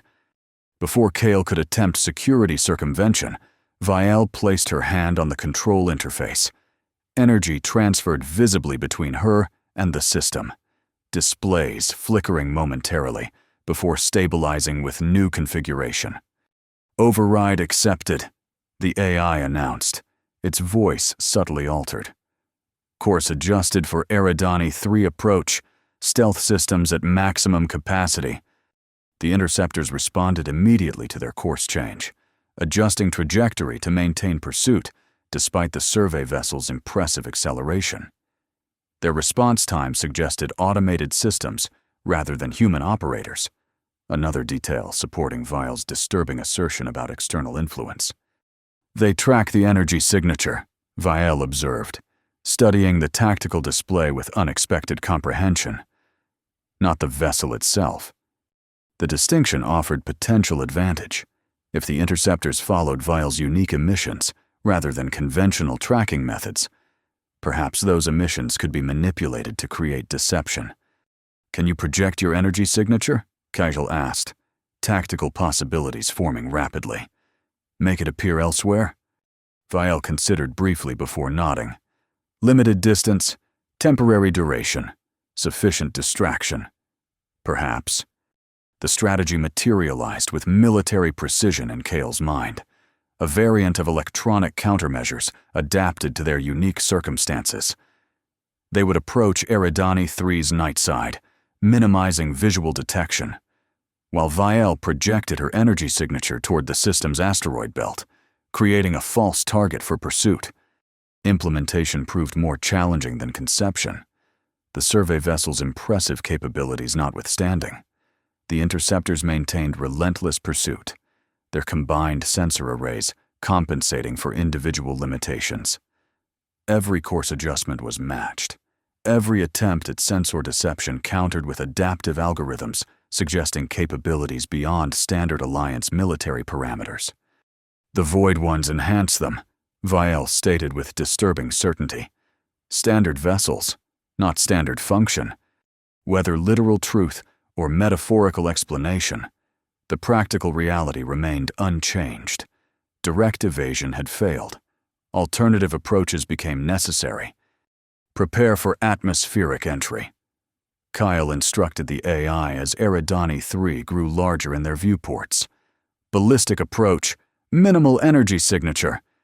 Warning, approach vector exceeds safety parameters for civilian vessel."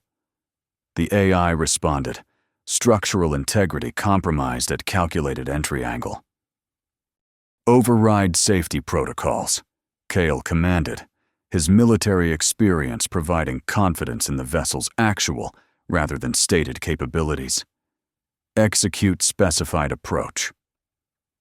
The survey vessel plunged toward Eridani 3's atmosphere at a trajectory that would indeed destroy most civilian craft, a near vertical descent that would generate tremendous heat but minimize the duration of maximum vulnerability. Behind them, the interceptors hesitated momentarily before adjusting to match their suicidal approach. They really are committed, Cale observed grimly as exterior temperature readings climbed rapidly. No human pilot would risk this entry angle without absolute necessity. The vessel shuddered violently as atmospheric friction transformed velocity into superheated plasma surrounding their hull. Warning indicators flashed across control displays, structural integrity calculations flickering between marginal and critical with each violent oscillation. "Maintain course," Kyle instructed through gritted teeth, the gravitational forces threatening consciousness despite the vessel's internal compensation systems. Vial showed no distress despite the extreme conditions, her attention fixed on the rapidly approaching planetary surface, visible through brief gaps in the plasma envelope surrounding their vessel. Her expression reflected not fear, but anticipation. Connection with whatever awaited them below, growing stronger with each passing moment. The interceptors remained in pursuit through the hellish descent, their military-grade construction handling the extreme conditions more effectively than Cale had hoped. Their strategy had failed to lose their pursuers, succeeding only in accelerating the confrontation to planetary surface rather than orbital space. As atmosphere thickened around them, the survey vessel's emergency systems deployed atmospheric control surfaces, effectively transforming from spacecraft to aircraft in a desperate attempt to convert vertical velocity to horizontal momentum. The transition generated gravitational forces beyond the compensation system's capabilities, momentarily overwhelming both occupants.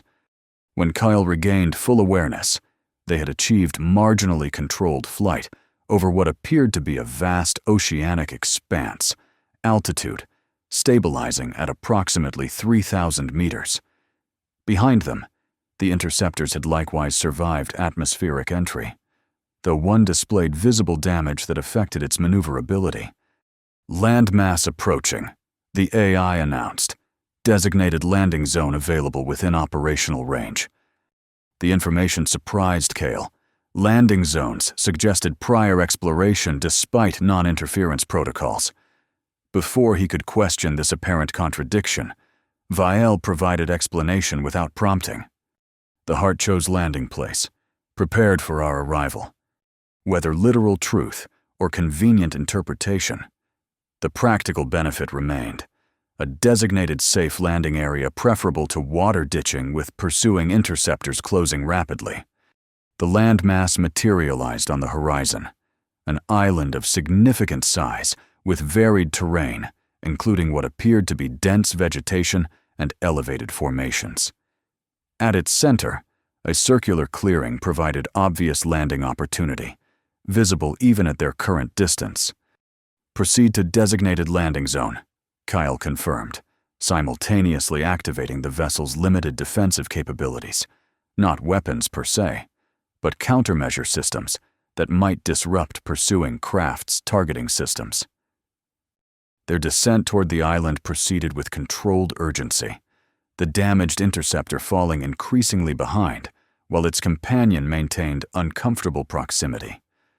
Whatever or whoever controlled these vessels clearly prioritized capture over destruction, another factor suggesting Vile's value remained intact despite the extreme pursuit methods. As they approached the landing zone, Kyle observed distinctive features becoming visible through breaks in cloud cover, symmetrical patterns within the clearing that suggested artificial rather than natural formation. More striking was the evident technological development level of the indigenous population, visible in scattered settlements along the coastline, consistent with early agricultural civilization rather than the pre-industrial classification in official records. The heart accelerates development, Vielle explained, noting his observation. Guides, teaches, prepares. The implications that an alien artifact had been influencing this world's evolutionary and technological development for millennia would normally demand extensive ethical consideration. Current circumstances permitted only acknowledgement before immediate concerns reclaimed priority.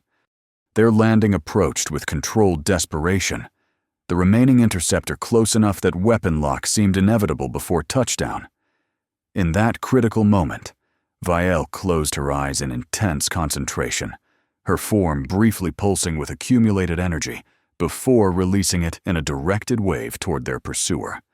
The effect was immediate and dramatic, the interceptor systems visibly failing as it veered sharply away. Control surfaces moving erratically before emergency protocols apparently engaged to prevent complete destruction.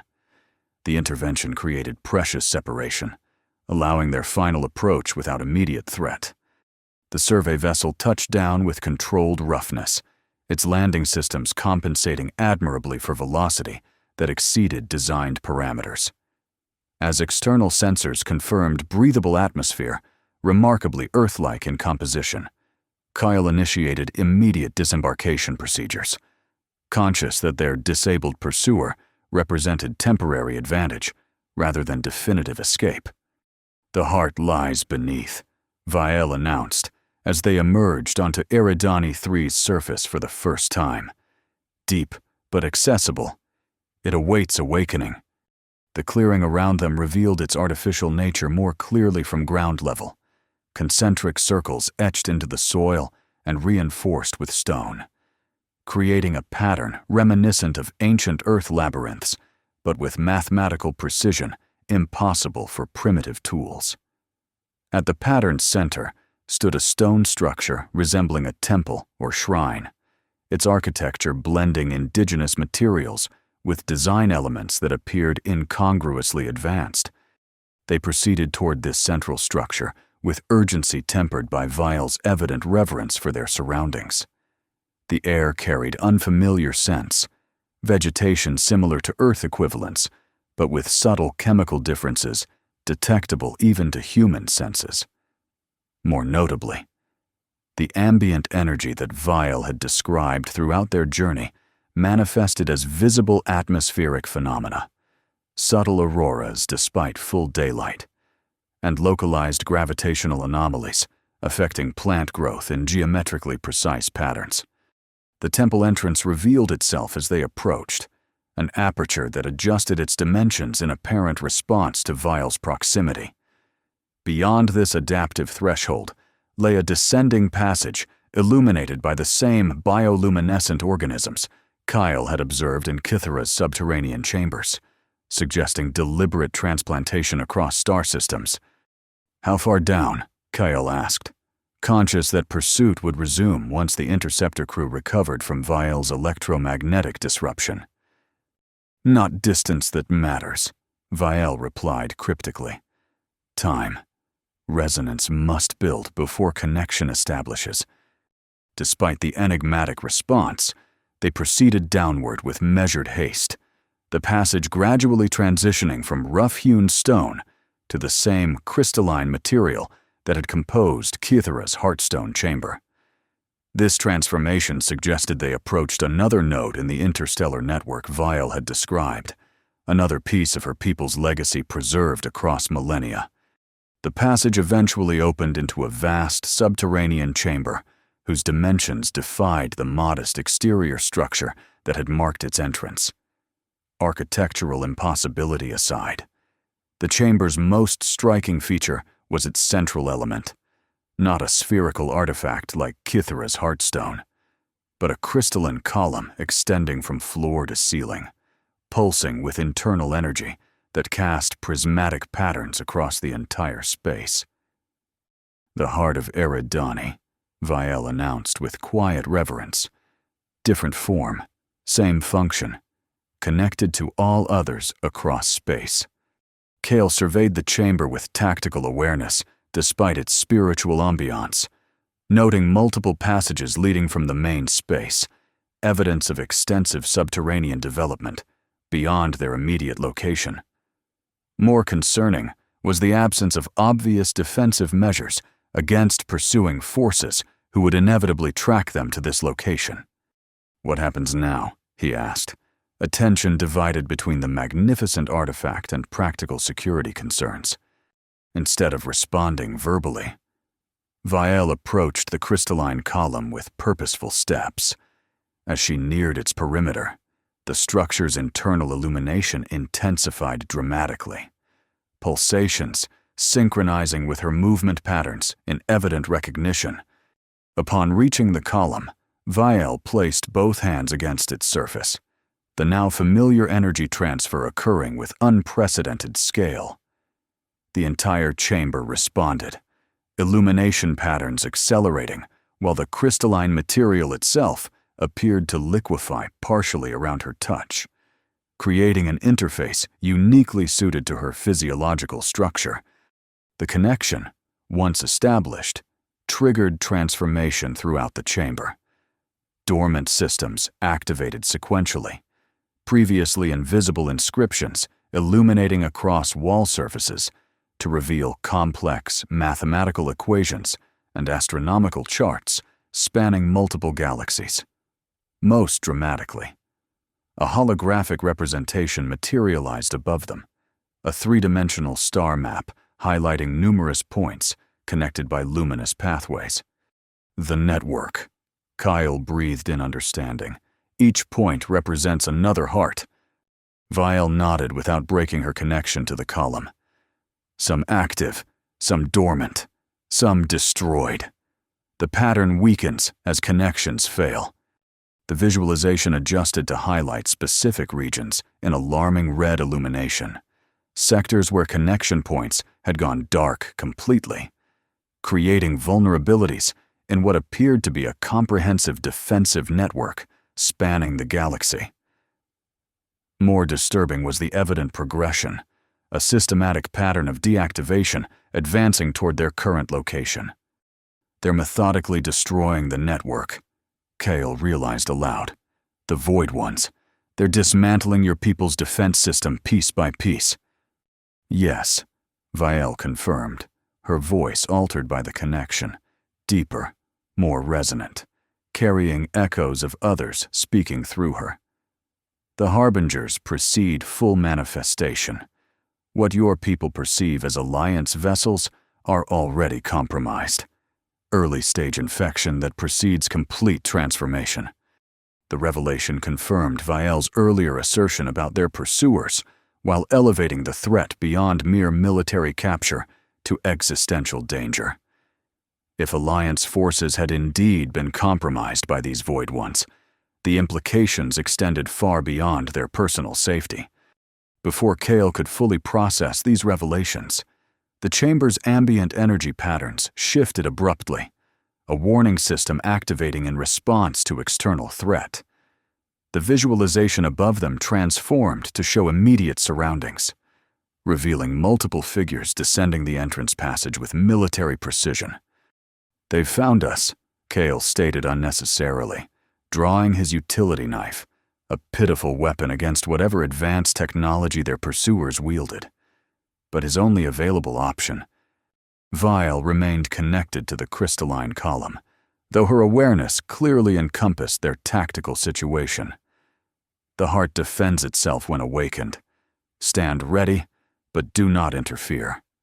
The instruction contradicted every protective instinct Kale had developed since rescuing Vielle from Kythera's caverns. Yet something in her transformed voice commanded compliance. He positioned himself protectively near her regardless, prepared to intervene despite her directive if direct threat materialized. The pursuers reached the chamber entrance, humanoid figures in Alliance military environmental suits, their visors obscuring facial features, but their movements betraying the unnatural precision Vielle had attributed to Void One influence. They paused at the threshold, apparent sensors scanning the crystalline environment before them. "Surrender the entity," the lead figure demanded, voice distorted through external speakers. "Resistance guarantees termination." Before Kale could respond, the chamber itself answered. The crystalline structures lining the walls pulsed with sudden intensity, emitting focused energy that enveloped the intruders in prismatic light. The effect appeared instantaneous, the figures freezing in position as if time itself had stopped within their immediate vicinity. "Temporary containment," Vielle explained, still connected to the central column. "The heart's defensive capabilities function as designed, though power limitations restrict duration." The revelation that the ancient artifact possessed active defensive systems provided momentary relief. Though Kyle harbored no illusions about the temporary nature of their advantage, if these were merely advance elements of pursuing forces, others would eventually follow. "How long can you maintain the connection?" he asked, noting Vielle's increasing luminosity as energy continued flowing between her and the artifact. "Until completion," she replied enigmatically. "The heart requires instruction. Activation without purpose creates danger rather than protection."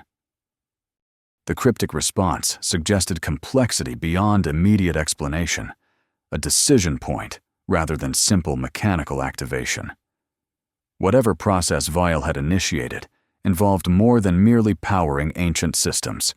It required conscious direction, purpose defined by the initiator. Around them, the chamber continued its transformation, dormant systems awakening in cascading sequence. The holographic star map expanded further, revealing connection points beyond the galaxy's edge, a network truly cosmic in scale, designed to monitor and defend against threats equally vast in nature. As Vial maintained her communion with the artifact, Kyle observed physical changes accelerating within her form, growth more rapid than previous developments, proportions shifting toward mature configuration rather than childlike dimensions. The process appeared simultaneously natural and accelerated, as if the connection had triggered developmental sequences previously dormant. "The final choice approaches," Vial announced, her voice now carrying harmonic overtones that filled the chamber with resonant energy. "The network requires anchor, consciousness that maintains vigilance across cosmic scales." The implication clarified gradually in Kale's understanding.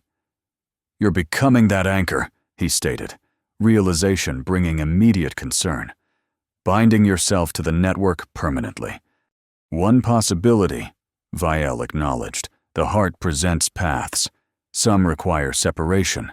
Some permit continuation." The distinction carried profound implications for their future.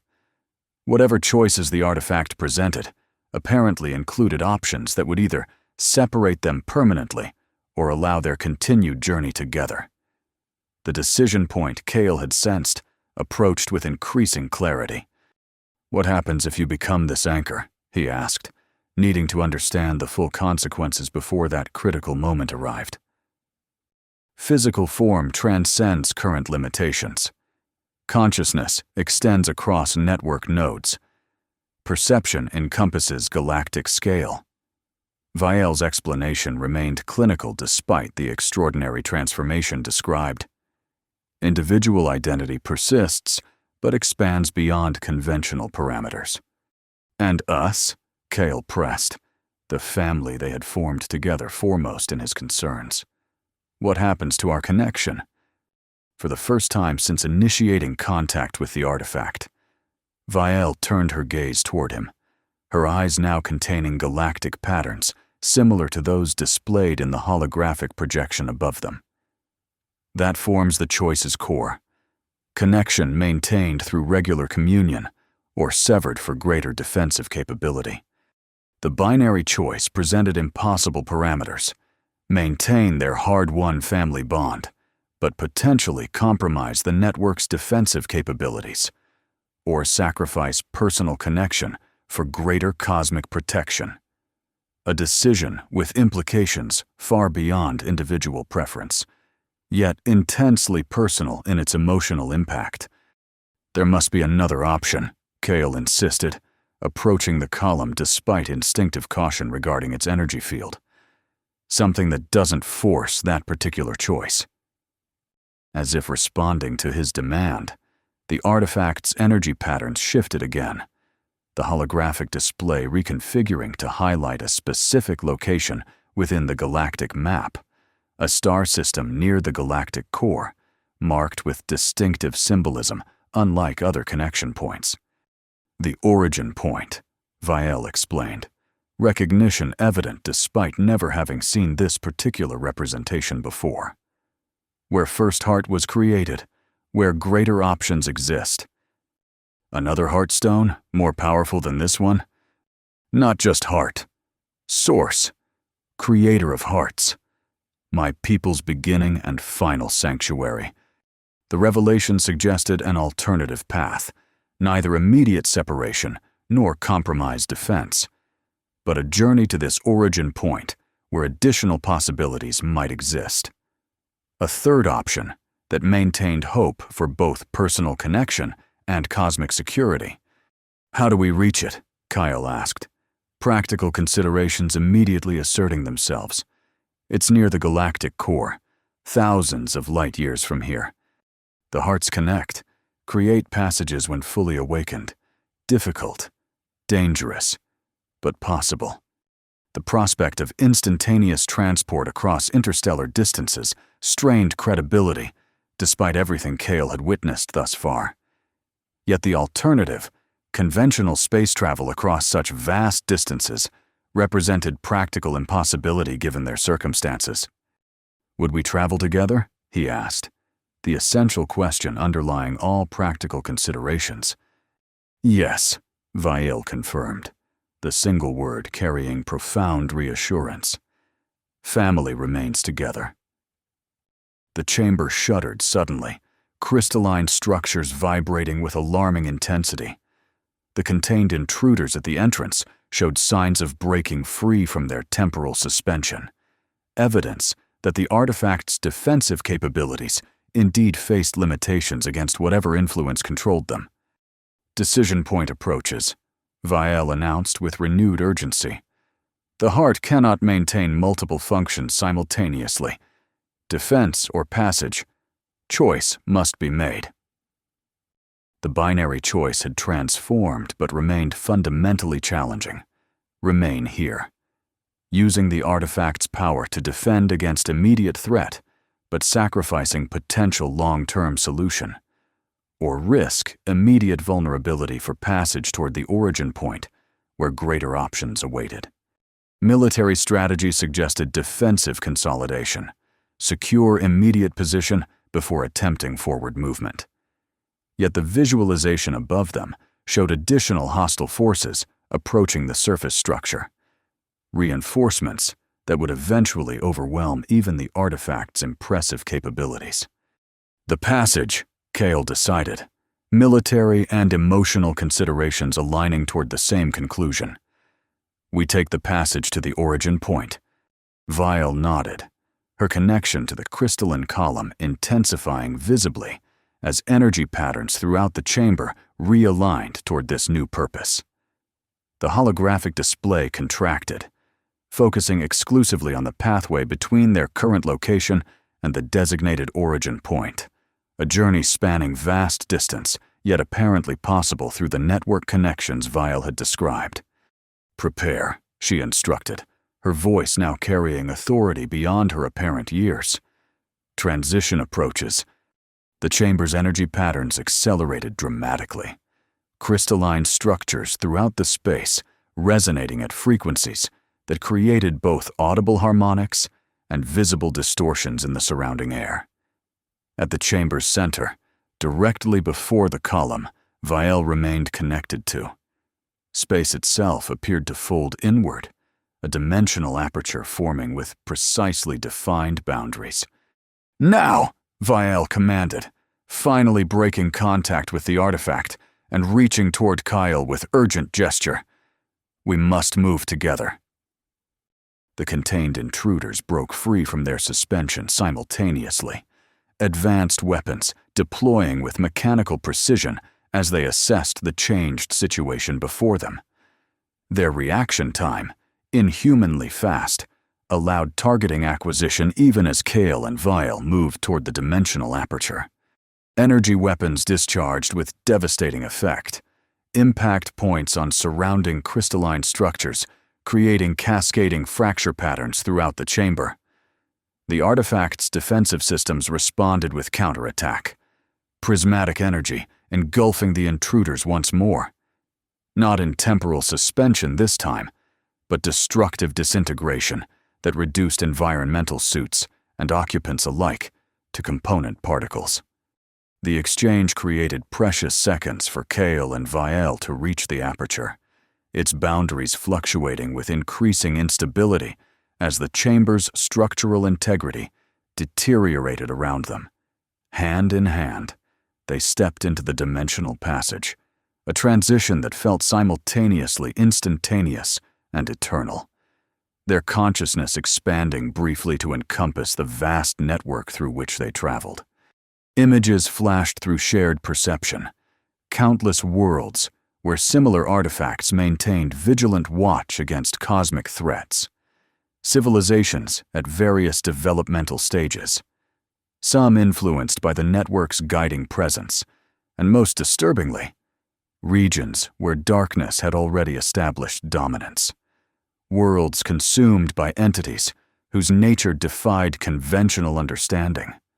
The transit concluded with jarring abruptness, consciousness contracting to normal parameters as they materialized in surroundings, both familiar in general structure, yet profoundly different in specific manifestation. another chamber housing another heart, but with architectural elements suggesting this space had been designed for permanent occupation rather than merely ceremonial function. The origin point, Vielle confirmed, her form now stabilized in configuration approaching adolescence rather than childhood, the accelerated development triggered by artifact connection having permanently altered her physical parameters. Last refuge of my people. Heart of all hearts. Kale surveyed their new surroundings with tactical assessment, despite overwhelming disorientation from instantaneous interstellar transport. The chamber appeared secure, with no immediate threats visible, though countless passages leading from the central space suggested extensive complex beyond their immediate location.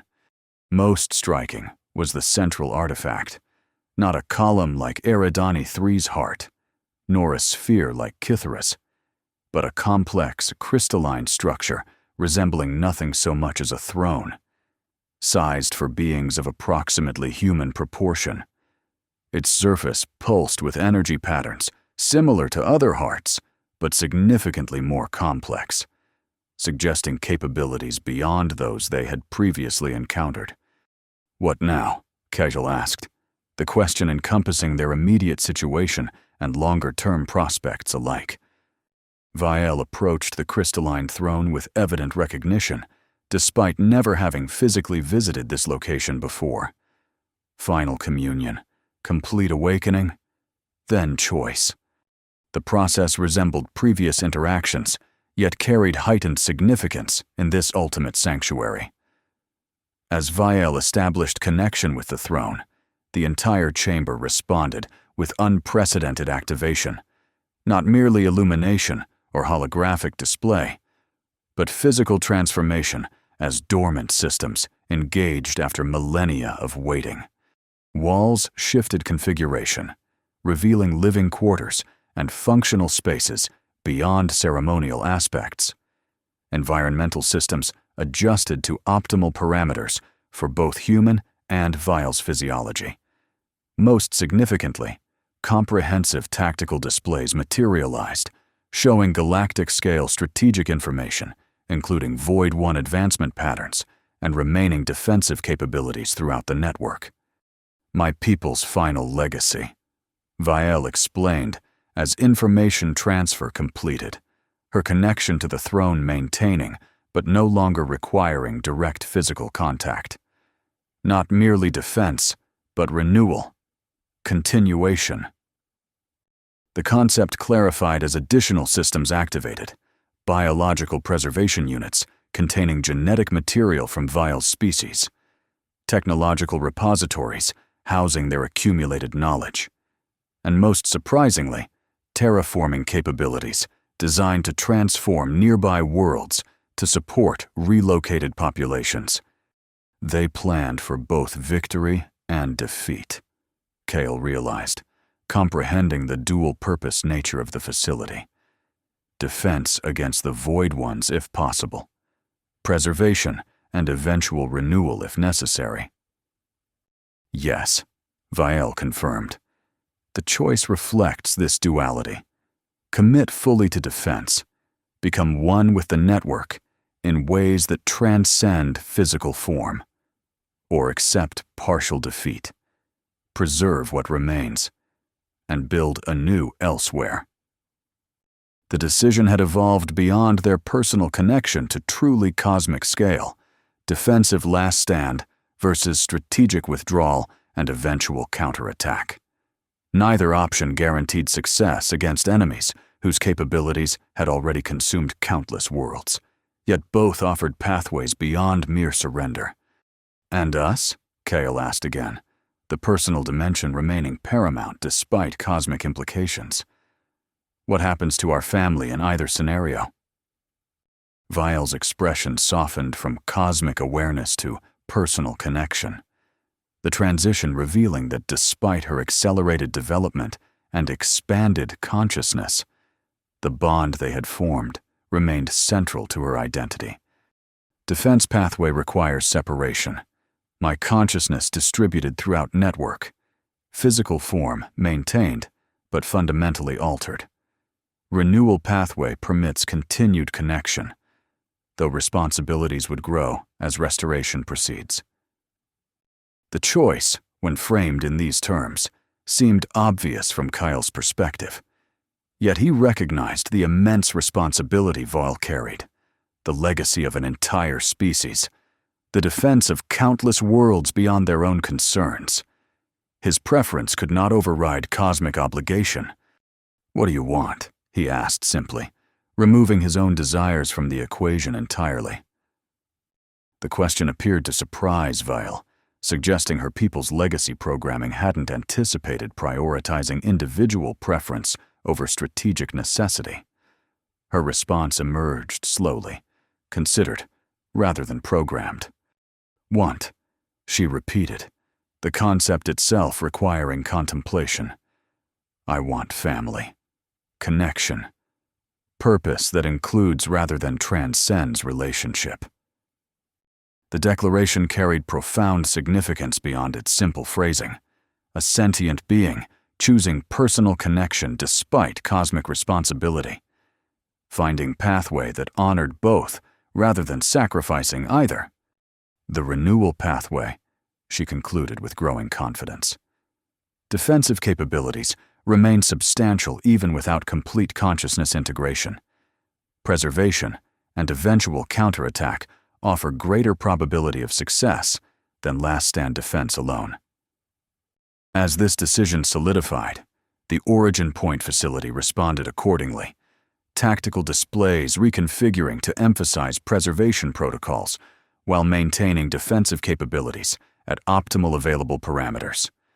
Throughout the vast complex, systems awakened with purpose, defined by this fundamental choice: not surrender, but strategic regrouping; not abandonment, but intentional preservation. The Void Ones will eventually locate this facility. Vile acknowledged, tactical reality not diminished by personal preference. Complete security remains impossible against their sensory capabilities.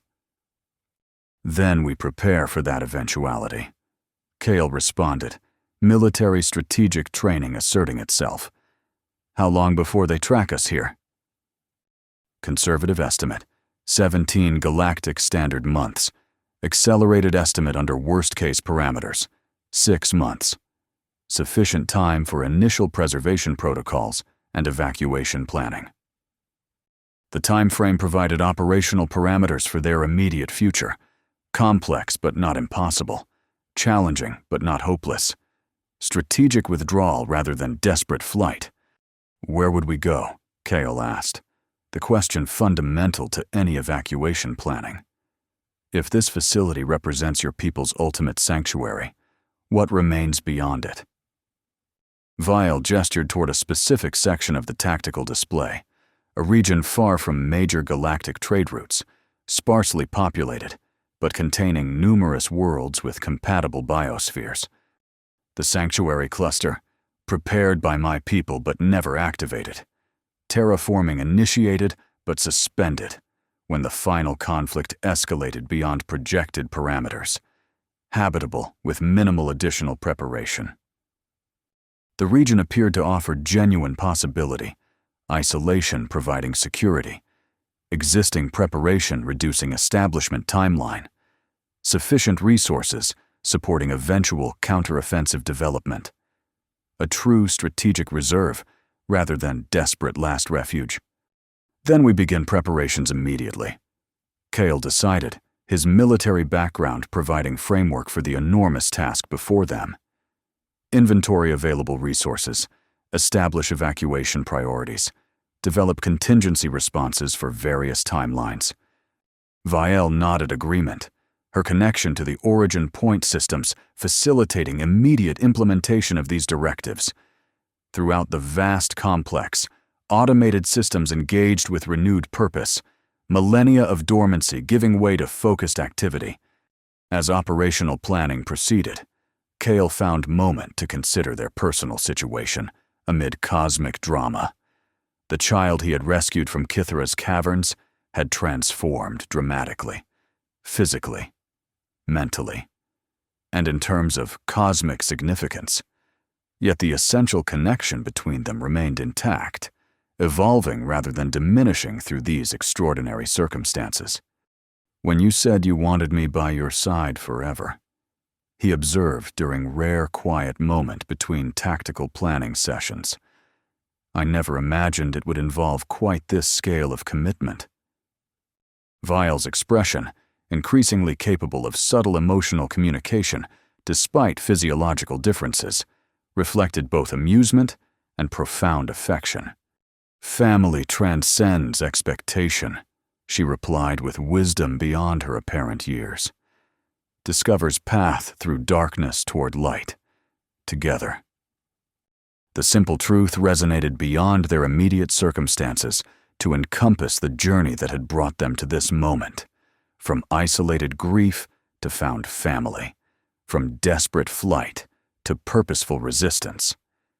Whatever challenges awaited in the cosmic conflict they had unwittingly joined, they would face them as they had faced all previous obstacles. Together,